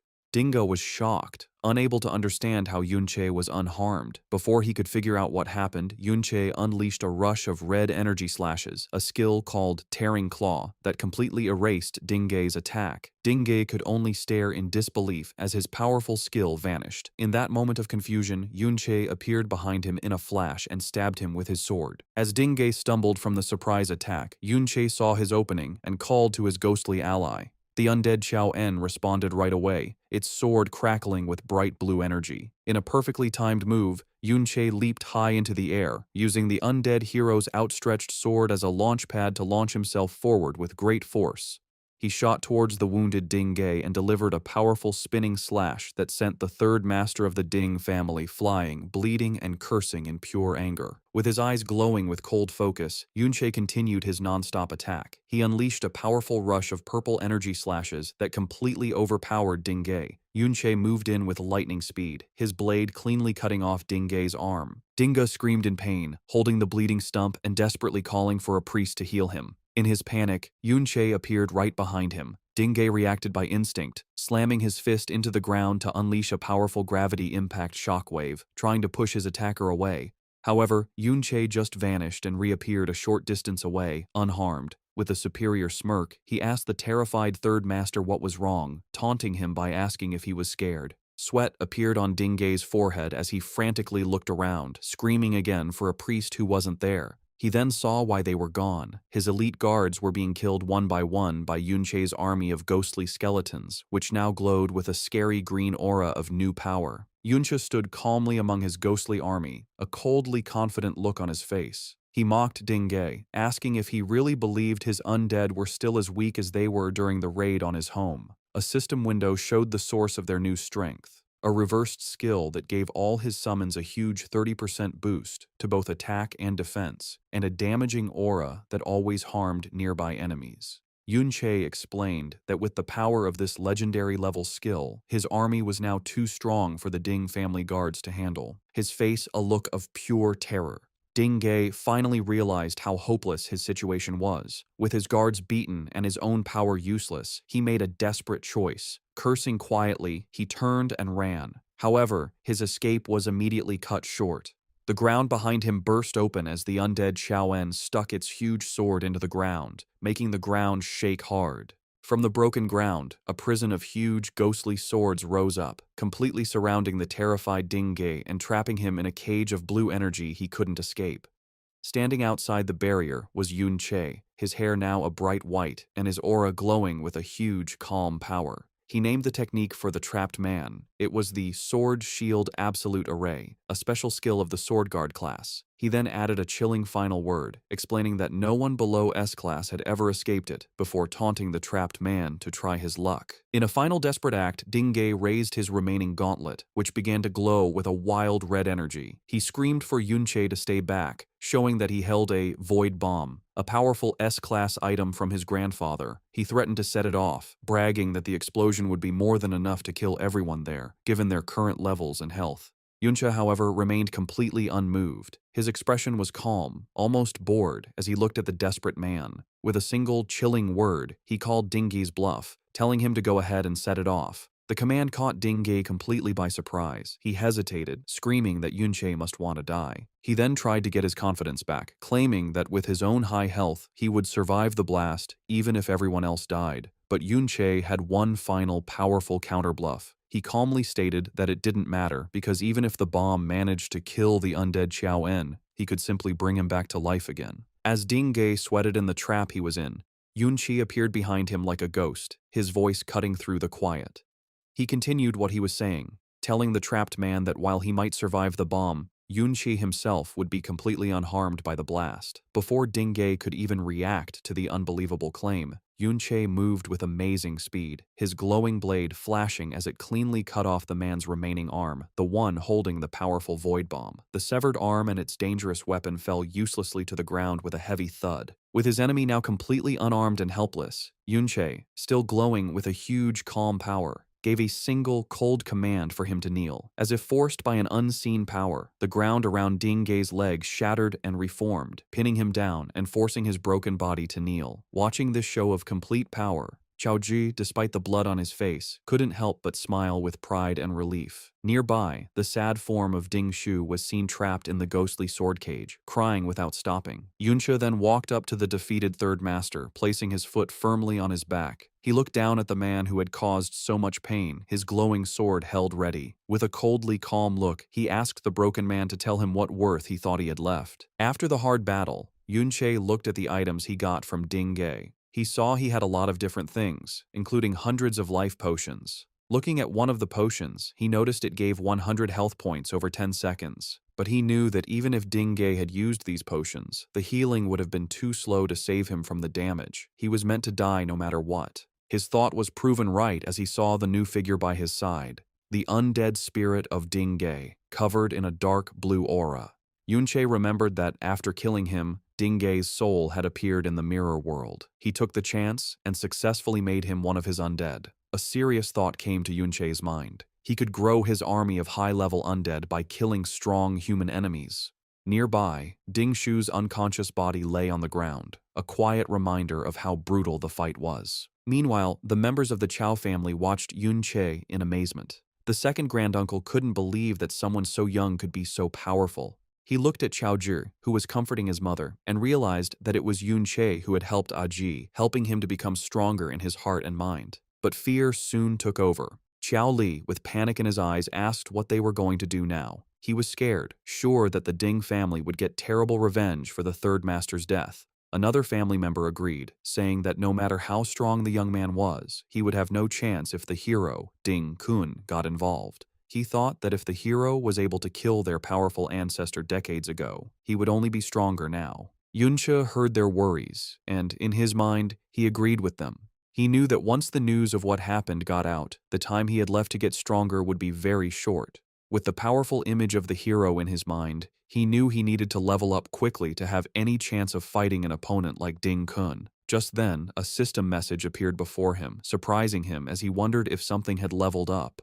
The system message that surprised Yunche was a warning that his undead army had leveled up. He thought that sending his scattered undead minions to fight monsters all over the dungeon had worked well. With their current level and equipment, his undead army could now completely control this dungeon. However, he knew that this dungeon was not enough for him to level up quickly anymore. This was why he had sent his undead out with a more important goal in mind.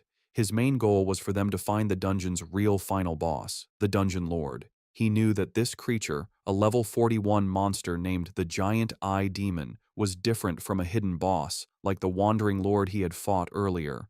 The Dungeon Lord was the heart of the whole dungeon. By killing it, the dungeon would be finished, and the whole area would fall apart and disappear. This was all part of a bigger, more urgent plan. From a distance, Yunche watched the dungeon's entrance, which was still being guarded by the teacher and the other students.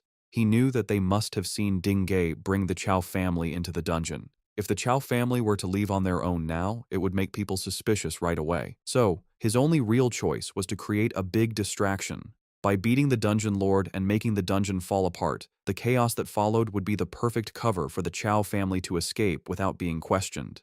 This plan also had another benefit. Destroying the dungeon would stop the Ding family from being able to find out how Ding Ge died, buying Yunche a lot of valuable time. With his plan working, his powerful undead servant, Chao En, fought and successfully beat the Dungeon Lord. The system confirmed his plan worked with two messages. Yunche gained another level, and a message said that the Dungeon Lord had been beaten and the dungeon was now finished. As the dungeon began to pixelate and break apart, the members of the Chao family looked around in shock. Chao Li realized with alarm that the whole world was falling apart around them. Yunche appeared before them, calmly explaining that he had killed the Dungeon Lord. He explained the rest of his plan, telling them that the dungeon's destruction would cause chaos. This, plus Ding Ge's sudden disappearance, would slow down the Ding family's reaction time. He told them to use the confusion to escape, promising them that they would be safe for a little while. However, he gave them one final, serious instruction. He told them that if they were ever really questioned and pressured by the Ding family, they should not be afraid to give him up and put all the blame on him. As the world crumbled into digital pieces, Yunchi began to call back his undead servants, a golden light forming in his hand. Just then, a system message surprised him. It showed that his hidden skill, Mirror World, had gained 5,000 experience points. The message explained that by killing the Dungeon Lord, he had gotten a Dungeon Core Spirit, which was then turned into elements for his skill. A very important realization came to him. The only way to get the experience needed to level up Mirror World was by killing dungeon lords. He thought about the huge power boost the last upgrade had given him. With this new knowledge, a clear path forward opened up. He concluded that if he could level up this ultimate skill again, he would be able to quickly close the huge power gap between himself and his final target, the hero Ding Kun. The scene changes to a private dungeon owned by a rich person. A guard with a mustache and full armor stood on patrol with his partner. He felt their watchfulness was not needed, asking his partner if they really needed to be so serious. He casually suggested they sneak off to play cards, saying that no one would be stupid enough to break into a private dungeon. Just as he spoke, a shadowy figure, Yunche, appeared silently behind him. With a flash of light, Yunche fully entered the dungeon. The guard with the mustache suddenly stopped, feeling a strange presence behind him, but quickly thought it was just his imagination. From the shadows, Yunche watched them, his plan already in motion. He knew that the guards hired for these private dungeons were at most in their 30s in level. To him, these so-called secure places were almost defenseless. A series of clips of his non-stop campaign began. He thought about how close he was getting to his goal. One after another, he stormed through different private dungeons, a blur of motion that left scared guards behind him. He was getting closer and closer to his real goal, the day he would finally be strong enough to kill Ding Kun. The thought filled him with a burning anger, his eyes glowing with hatred, as he reminded himself that he had to control his emotions until that moment came. To reach his goal, he began a planned killing of dungeon lords. He fought a huge, beast-like creature, telling himself to stay calm as the system announced he had leveled up and finished the dungeon. He moved on to another, facing down lizard-like monsters, his mind focused on the fact that calmness was the key to not making mistakes. He faced a huge, centaur-like demon, his determination strong. Finally, now wearing powerful new armor and surrounded by a storm of purple energy, he finished yet another dungeon, his power growing with each win. Yunche's non-stop attack on private dungeons had not gone unnoticed. Newspapers were filled with headlines about the mysterious, bad clearing of many dungeons, causing widespread panic. With each dungeon lord he beat, his ultimate skill, Mirror World, gained another 5,000 experience points, adding up quickly. The media called the unknown person the Dungeon Vandal, and the authorities had started a high-level investigation into the matter. In a hidden safe house far from their old lives, the members of the Qiao family read the news. Qiao Li looked at the paper in disbelief, wondering if it was all Yunche's doing. The second granduncle, his face full of worry, realized the truth. He understood that the sudden clearing of so many dungeons would eventually be connected back to the incident they were involved in. He concluded that Yunqi was purposely drawing the Ding family's attention to himself to create a big distraction. With a rush of emotion, the second granduncle realized how much Yunqi was sacrificing. He was doing all of this for them to make sure they could escape to safety. The family thought about their new life. They were in a secret place, a journey of several days from the Ding family's influence, and had managed to hide without leaving a trace. A feeling of hope began to grow. Qiao Li was still amazed that Yunqi would do so much for them, while another male relative expressed his relief, believing they no longer had to live in constant fear and were finally safe. For a short moment, they let themselves believe they could finally be free of the Ding family's control.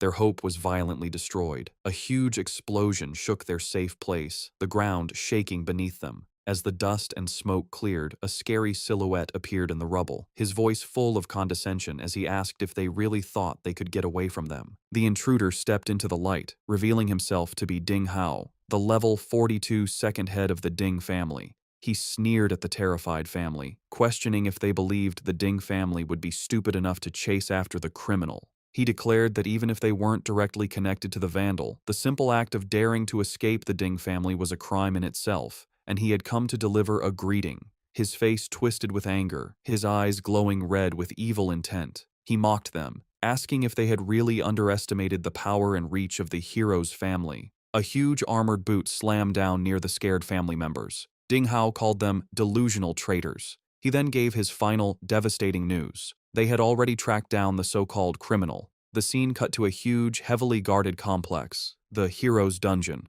where Yunsha and Yunyin were seen watching from a distance. At that very moment, Yunche, now level 42, stood at the entrance to that same dungeon. His journey had led him here, and with a voice full of cold determination, he announced that he had come for Ding Kun. As he prepared to enter, a final message appeared. His non-stop efforts had paid off. His hidden skill, Mirror World, had finally reached level 3. Having reached his goal, Yunche stood with Yunsha, looking at the heavily guarded hero's dungeon from a distance. He knew the private dungeons he had been clearing were only in the level 30 range, and continuing to farm them was an inefficient way to level up. The problem was that all other high-level dungeons were like this one, state-controlled and heavily guarded by the military, with a 2-kilometer perimeter that no one could get near. This was a major obstacle, as his mirror world skill was limited. He knew that when he entered the parallel world, he could only explore within a 200-meter radius of where he entered, making it impossible to sneak past the wide security area without being seen. Turning to the person he had arranged to meet, he realized he would have to rely on Yunsha for help.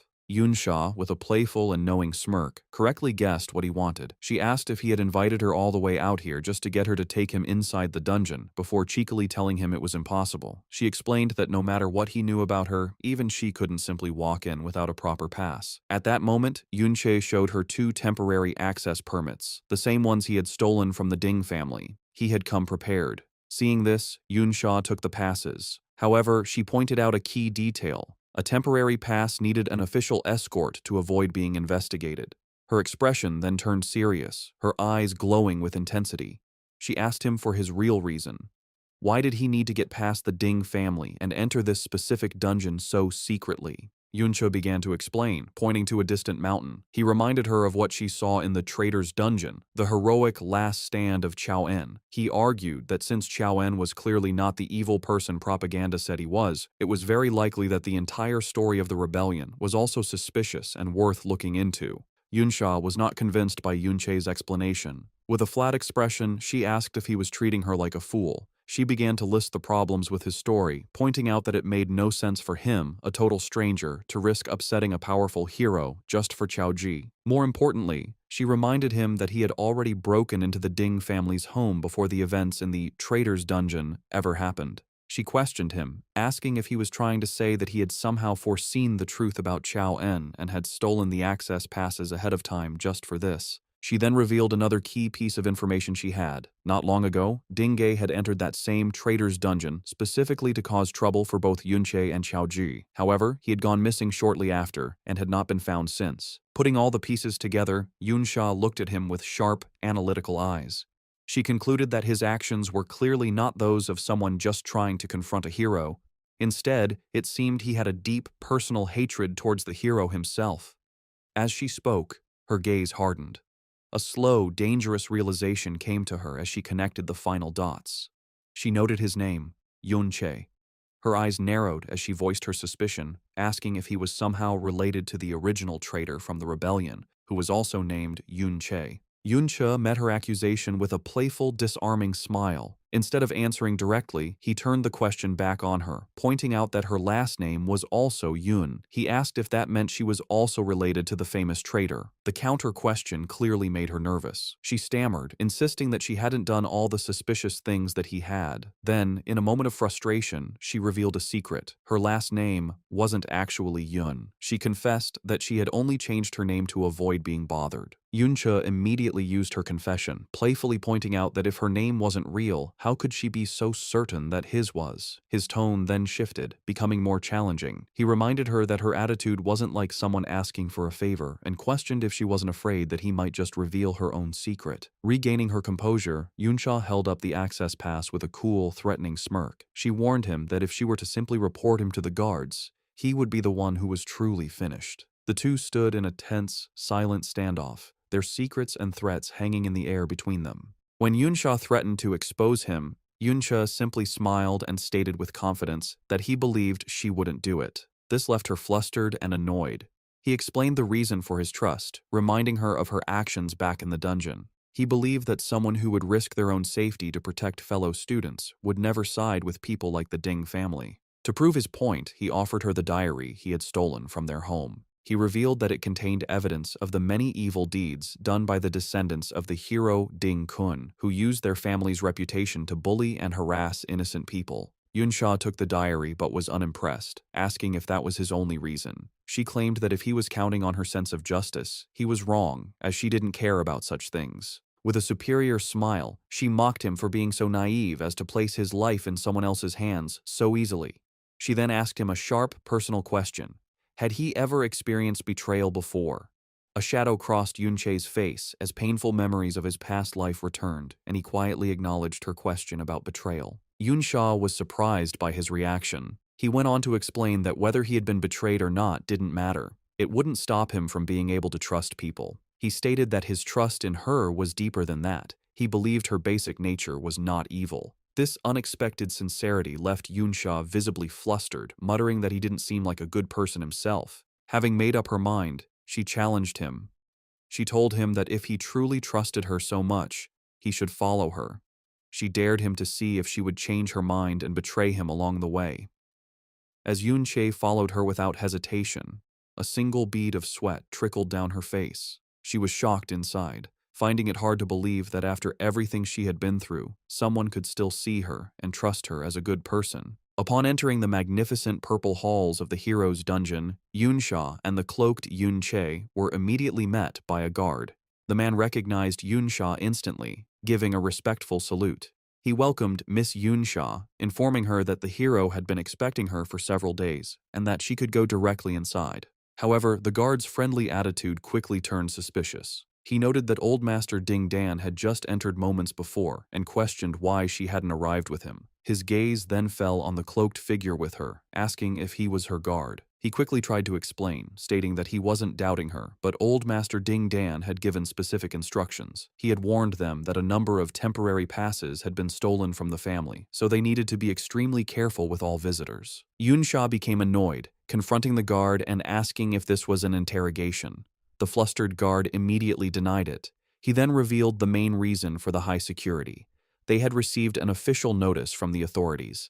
The malicious criminal who had been rampaging through private dungeons was reportedly heading towards the hero's dungeon. Hearing this, Yunsha shot a knowing, amused smirk in Yunche's direction, fully aware of the irony of the situation. The guard continued his frantic explanation, insisting it was all a routine procedure for her own safety. Yunsha let out a quiet sigh and turned to Yunche, whispering to him that the guard seemed very determined to investigate him now. Faced with the guard's insistence, Yunsha laughed and playfully put her arm over the cloaked Yunche, telling him to go ahead and let them check. She then leaned in towards the guard, her eyes glowing with authority, and condescendingly asked if he truly believed she wouldn't be able to recognize her own guard. She continued to mock him, suggesting that perhaps she was a fake and inviting them to check her as well. Completely intimidated by her display of status, the guard stammered that he wouldn't dare. He quickly agreed that if Miss Yunsha was so certain, then there could be no mistake, and he waved them through.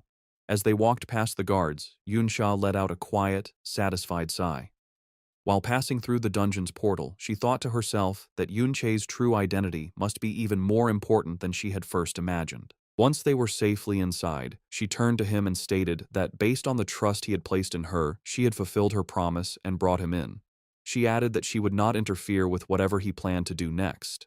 However, she made it clear that her help ended there. Yunsha simply thanked her. He then summoned a cloaked, skeletal undead minion and told her to take it and leave. He explained that by doing this, anything he did from that point on would not be connected to her, protecting her cover. Yunche then vanished. Yunsha seemed slightly impressed by his thinking, remarking that he had some conscience after all. After she left, Yunche immediately entered the mirror world, the familiar blue-tinted landscape appearing around him.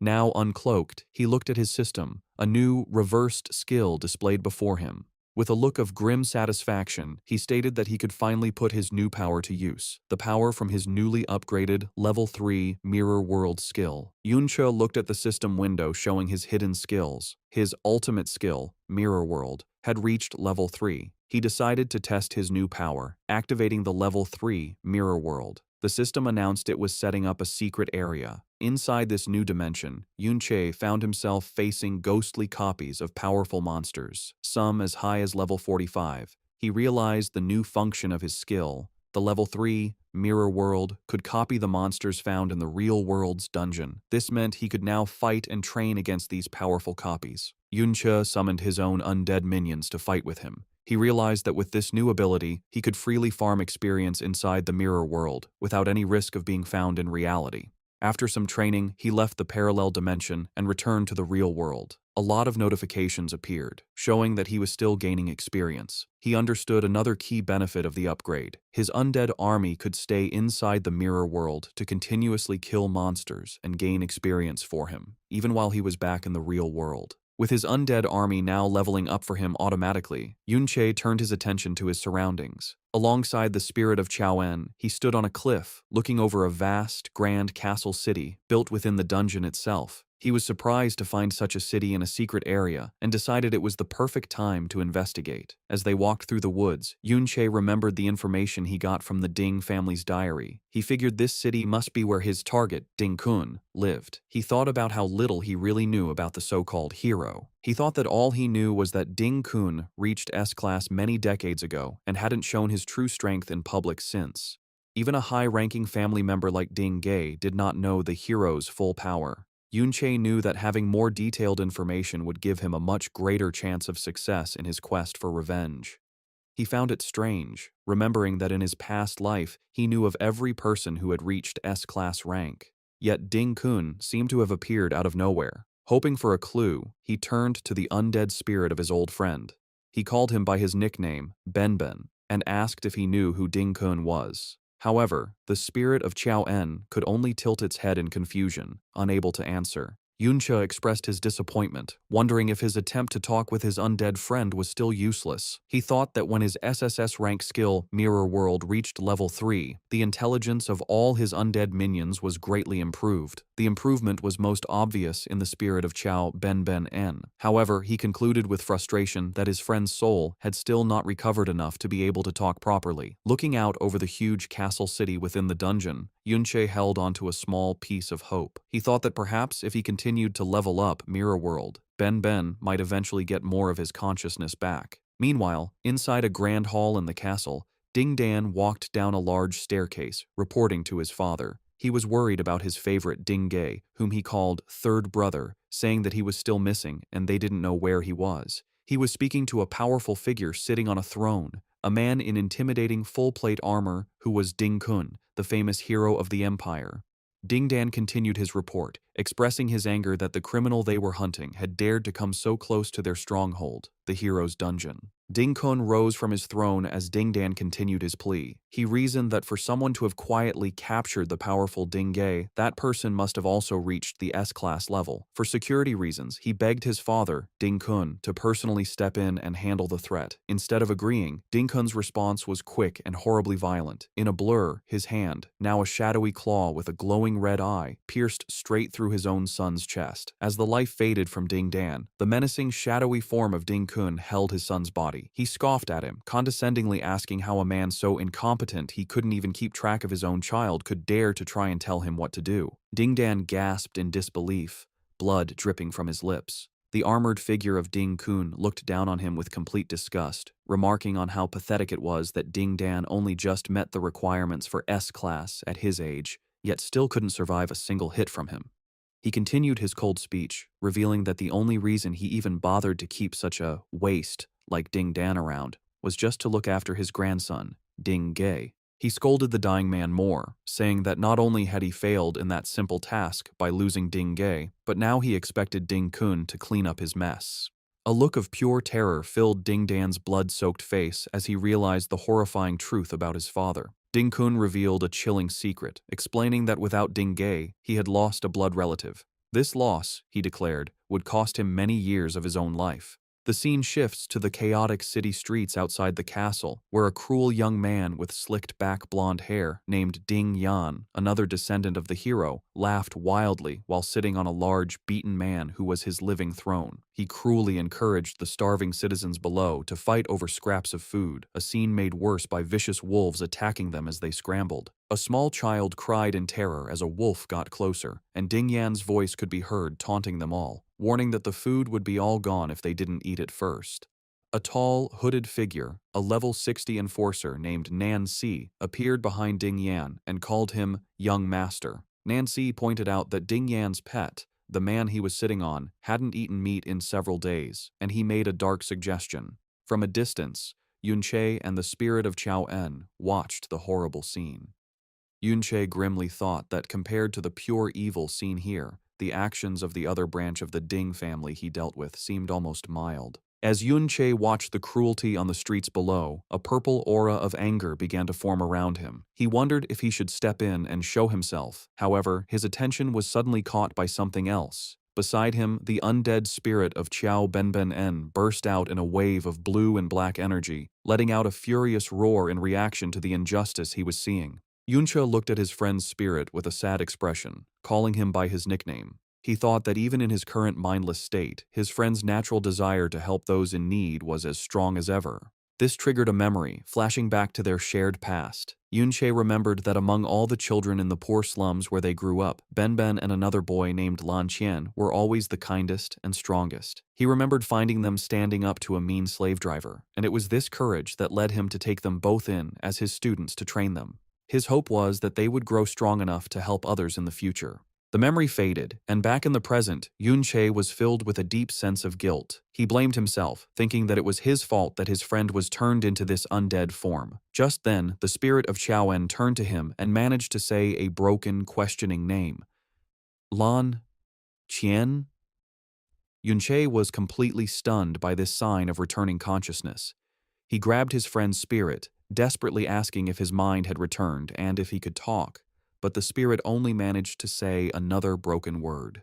Ding. Suddenly, the spirit of Qiaoen exploded with a huge surge of blue energy. It struggled, but finally put together a horrifying truth, declaring that Lan Qian is Ding Kun.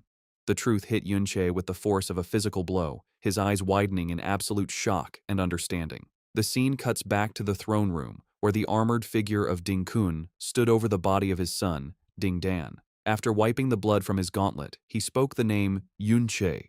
In his shadowy, menacing form, he wondered aloud if someone was intentionally using a name so similar to his old enemies to provoke him. A grim, knowing look appeared on his face as he thought about how many years it had been since he last heard that name. With a sinister, confident smile, he addressed his old master, who was not there, declaring that he would see for himself who dared to pretend to be his dear master, revealing his true identity as Lan Qian. On the city streets, the cruel Ding Yan speaks to his huge orc-like pets, mocking them for being well-behaved. He tells them he knows they must be starving. With a crazy laugh, he points to the terrified and hurt citizens scattered around the plaza, a scene of violence he has clearly caused. A small, crying child kneels next to a fallen man, too scared to move. With a look of pure madness, Ding Yan declares that since the people are just toys, his pets should eat them all. He gives the command, and one of the giant orcs lunges toward the helpless child. But before the creature can hit, a bright flash of purple light appears. In a moment, the orc is cut to pieces by a series of impossibly fast slices. Yun-che lands smoothly, his back to the chaos, his body crackling with a powerful purple aura. His face is cold with fury, his eyes glowing intensely. He thinks the name Lan Qian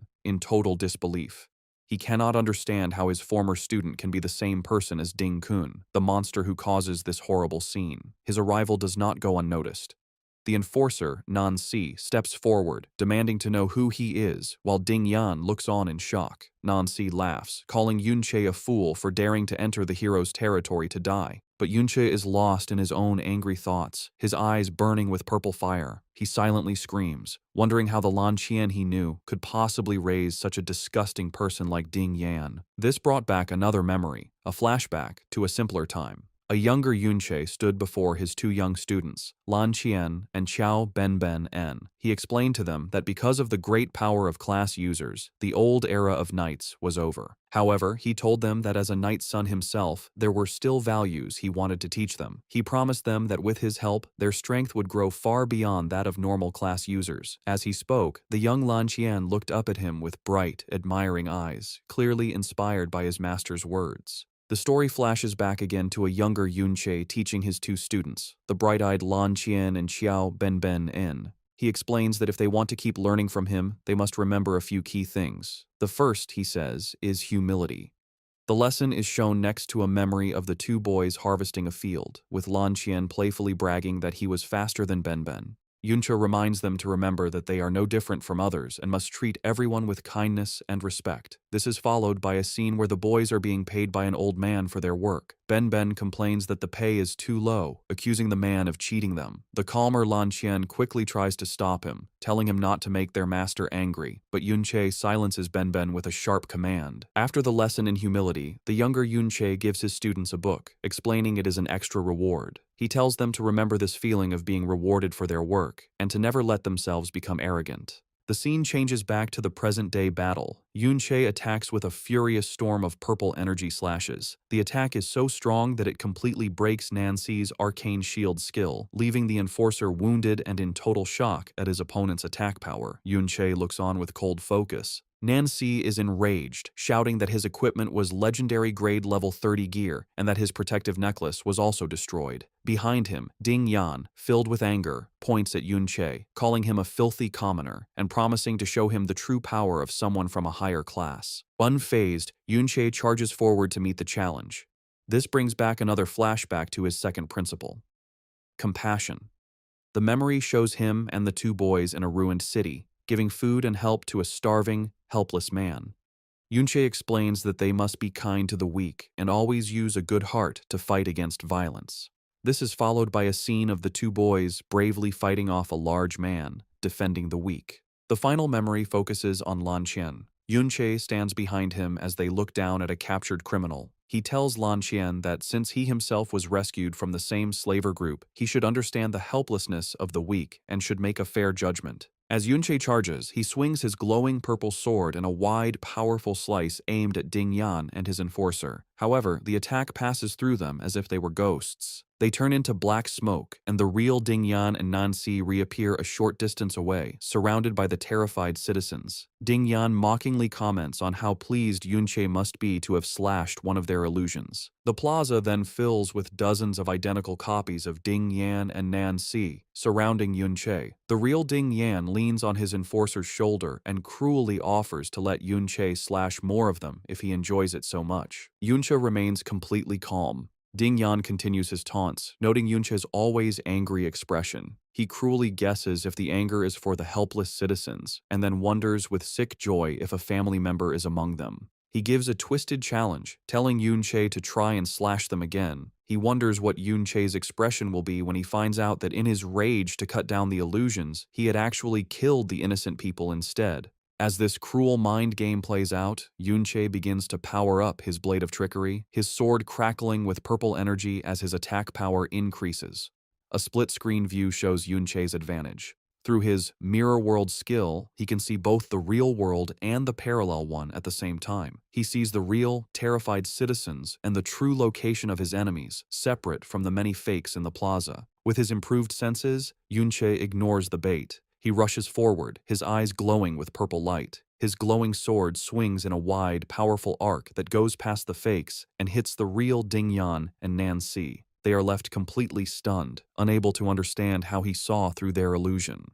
The story flashes back to Yunche's third and final principle for his students: courage. The memory shows a young Lan Qian and a young Chao Ben standing bravely against a large group of monsters. Yunche explains that one must be fearless. He taught them that in the battle against the dangers of dungeons, there is no room for fear. One must fight for what is right. The memory shows the two boys fighting hard, wounded, but refusing to give up. After the battle, the younger Yunche finally appears. An angry Ben confronts him, shouting that they were almost killed, while Lan Qian expresses his relief that it's over. The younger Yunche smiles, telling his students not to worry, as he was always nearby, watching over them. Faced with Yunche's amazing power, Ding Yan immediately panics. He admits that his opponent is strong and, in a show of pure cowardice, orders his enforcer, Nancy, to stop using illusions and act as a human shield to buy him time to escape. As he runs, he screams a threat over his shoulder, warning Nancy that if anything happens to him, his grandfather will surely kill him. Left to face Yunche alone, a terrified Nancy desperately tries to cast a powerful spell, summoning a human delusion swamp.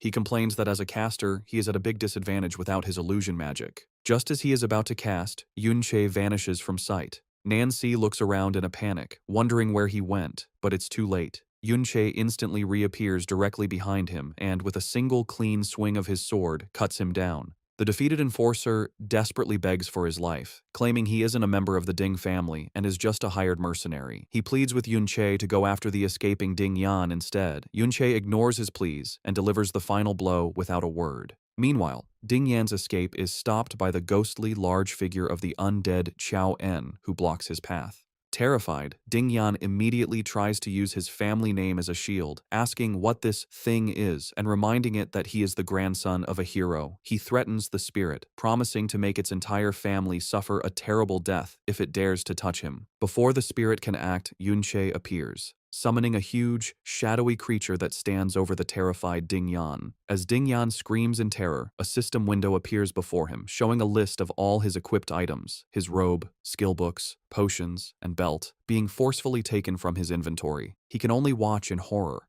asking what Yunche has done to him. The scene is shown next to the final principles Yunche taught his students, a strong contrast to the evil he now faces. The fifth principle was honesty. The sixth was justice. The seventh was honor, and the eighth and final principle was soul.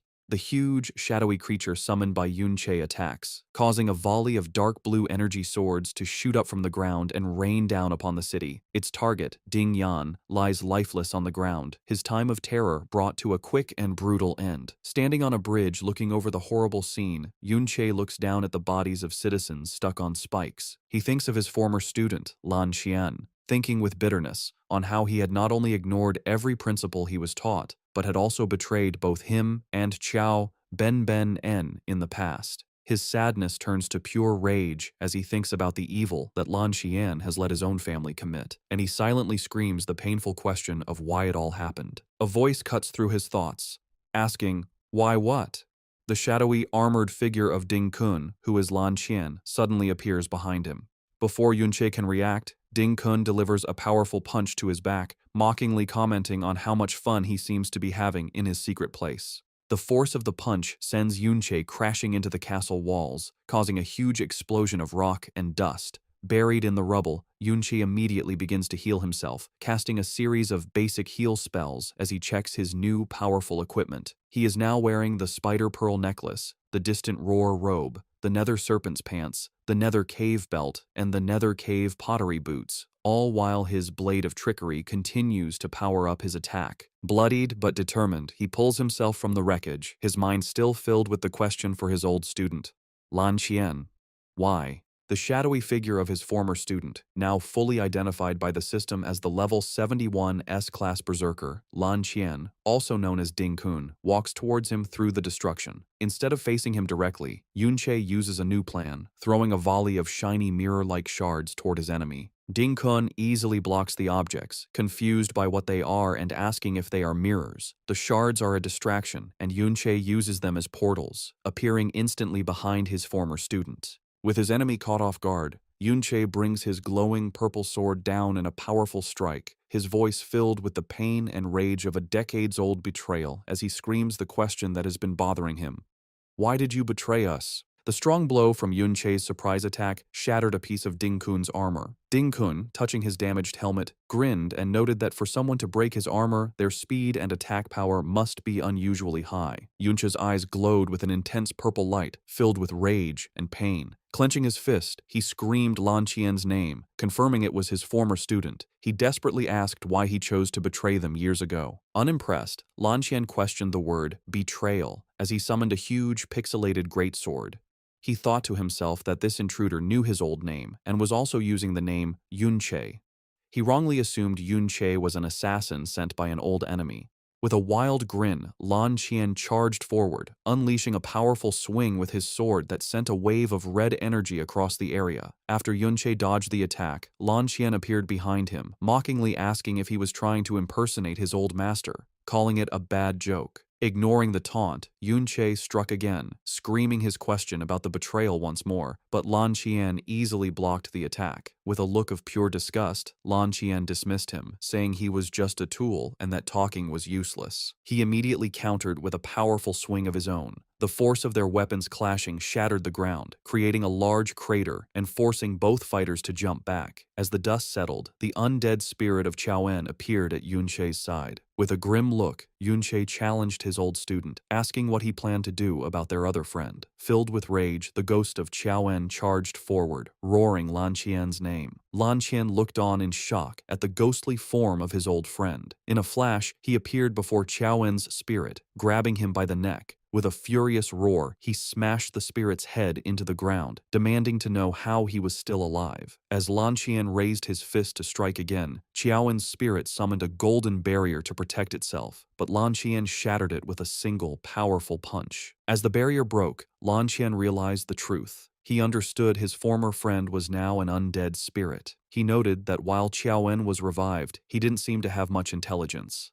As he was distracted, Yunche swung his sword at him from behind, but Lan Qian managed to block the attack. Suddenly, 3 new figures appeared on the castle walls above. A man called out to Lan Qian, calling him father and asking why he had come out.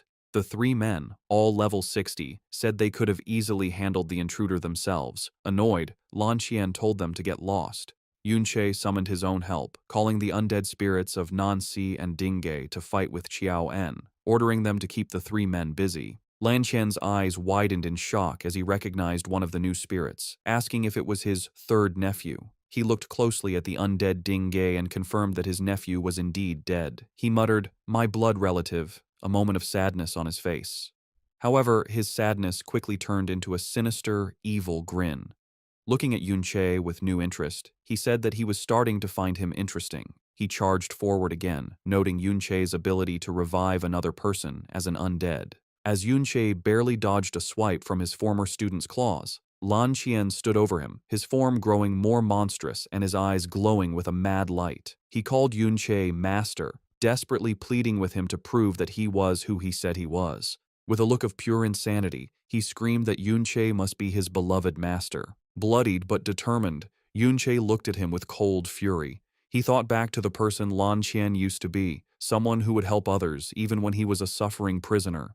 As his blade of trickery continued to drain his magic to increase its power, Yunche swung his glowing purple sword, screaming in frustration, wondering how his student could have become so crazy and twisted. Lan Qian managed to block the powerful blow. Lan Qian responded with a crazed shout, blaming everything on his dear master. Angered by this, Yunche grabbed him, firing back with furious questions. He demanded to know what nonsense he was talking, reminding him that Yunche had saved him from slavery and gave him power. He asked if Lan Qian had forgotten everything he was taught, but was met with only hysterical laughter. Suddenly, Lan Qian's laughter turned to pure rage as he screamed the real reason for his anger, questioning why Yunche took so long to rescue him in the first place as they clashed again. His twisted thinking was revealed in a painful flashback to his past, where he lay beaten by a slaver. He questioned why he had to suffer so much before being rescued. He then ranted about his life after, questioning why, as the student of a mere knight's son, he was expected to live a comfortable life where everyone was polite. A memory showed townspeople greeting the younger Yunche with respect. Lan Qian bitterly asked why Chao Ben, who never suffered such horrors, was allowed to enjoy the same respected life. His deep jealousy exploded as he asked why Ben was always stronger than him. He screamed at Yunche, accusing him of favoring Ben simply because his past was cleaner. Finally, he asked the question that seemed to bother him the most, demanding to know why Yunche had him change his class to a berserker. He argued with twisted logic that because he was shy and fearful, he should have been made a guardian knight with stronger defenses, not a reckless attacker. Stunned into silence for a moment, Yunche finally responded. He asked when he ever showed favoritism, reminding Lan Qian that he had always wanted to become braver and stronger, and that was the reason for his choice. Lan Qian furiously rejected this, screaming that it was all because Yunche preferred people like Ben. He insisted that he also tried his best to act brave, but then his tone shifted to mocking laughter. He questioned if his efforts made Yunche favor him more. then accused his former master of looking down on him from the beginning because of his past as a slave, telling him to stop pretending. This accusation finally broke Yunche's calm. His eyes glowing with pure rage, he screamed back, asking about compassion and humility, angrily dismissing all the knightly values he had tried to teach. Lan Qian shot back, asking if any of those values could help him live a better life. He cynically pointed out that the respect Yunche got was only due to his own power. He sneered that unlike Ben, who was fooled by Yunche, he would never waste time and chances for leveling up just to save people. With a look of disgust, he again asked Yunche how he could dare to speak of betrayal. Lan Qian's confession became a proud declaration. He said that since Yunche could choose Ben, he was free to make his own choice. He revealed that good old brother Luo Wei was able to offer him a much higher status and greater power. He crazily told Yunche to look at the results of their choices, comparing Ben's descendants to his own. He laughed with cruel satisfaction, bragging that Ben's family can only serve as slaves under his own Ding family. He mocked Yunche's current state and then pointed to a golden statue of a powerful figure, telling him to look at the high status Luo Wei now holds.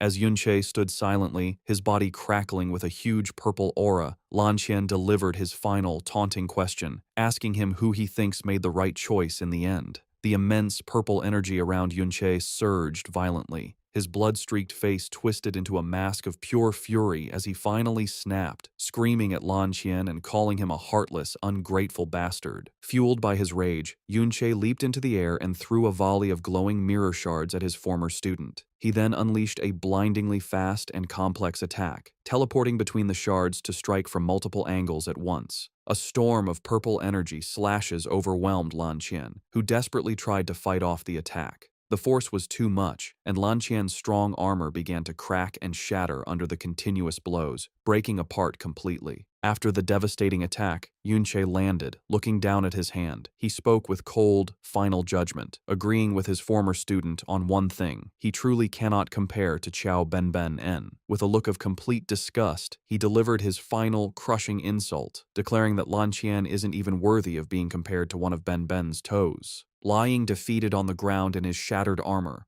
Lan Qian started to laugh wildly. A system window appeared, announcing that the conditions for his skill, Berserker's brand, had been met. Surrounded by a furious red aura, his scarred body now bare, he rose to his feet, laughing like a madman as he screamed that Yunche had finally admitted he had a favorite. Another system notification showed his incredible power boost. His attack power had increased by 300% and his speed by 200%. The skill explained that the lower his health, the more his power and speed would grow. Now in a full rampage state, he screamed that Yunche had confirmed his bias towards Ben, calling him a hypocrite as he dashed forward with blinding speed. The system added that the Berserker exclusive rampage skill greatly increased strength and speed, but lowered intelligence and defense. Yunche was completely shocked by his former student's new speed. Lan Qian moved so fast that Yunche had to retreat into the mirror world just to survive. Lan Qian's powerful strike sliced through a mirror shard instead of him.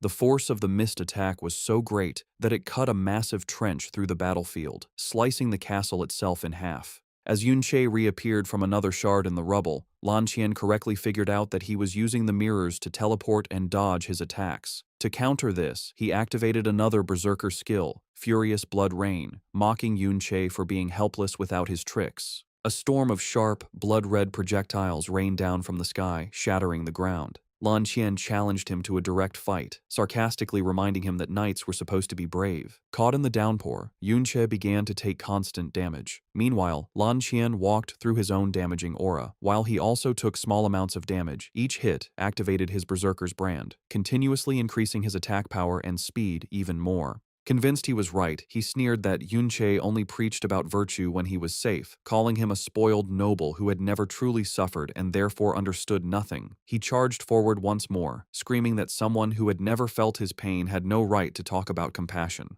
As Lan Qian swung with incredible force, Yunche barely managed to dodge the powerful attack. Lan Qian suddenly appeared right in front of a shocked Yunche, mocking his former master's ideals as nothing more than a childish game. With a powerful swing, he unleashed a huge wave of red energy, laughing at the naive idea that friends and students would stay loyal forever.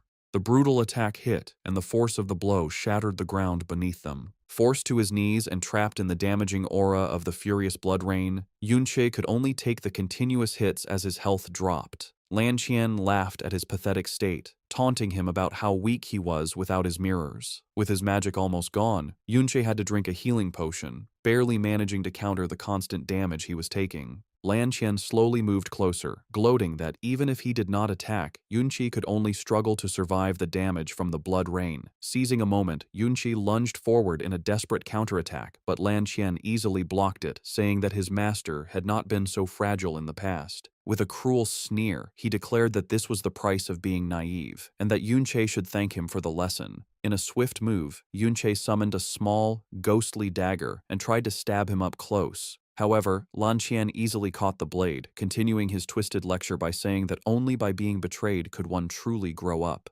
He began his own counterattack, mocking Yunche about how terrible it must feel to fall from such a high position. Yunche managed to block the strike, but as their blades locked, Lan Qian delivered his final, crushing taunts. He gloated about how Luo Wei had become a respected king loved by the people, while Yunche himself had been called a traitor, hated by all. Straining with all his strength, Yunche struggled to hold back Lan Qian's immense power. With a final taunting question asking if he felt jealous, Lan Qian easily overpowered his former master, sending him crashing into the rocks. Buried in rubble and still taking damage from the furious blood rain, Yunche's health dropped to a critical level as Lan Qian laughed wildly. The victor approached, stating that Yunche's life was about to end and that his only way to survive was now in his hands. With a twisted, cruel look, Lan Qian made an offer.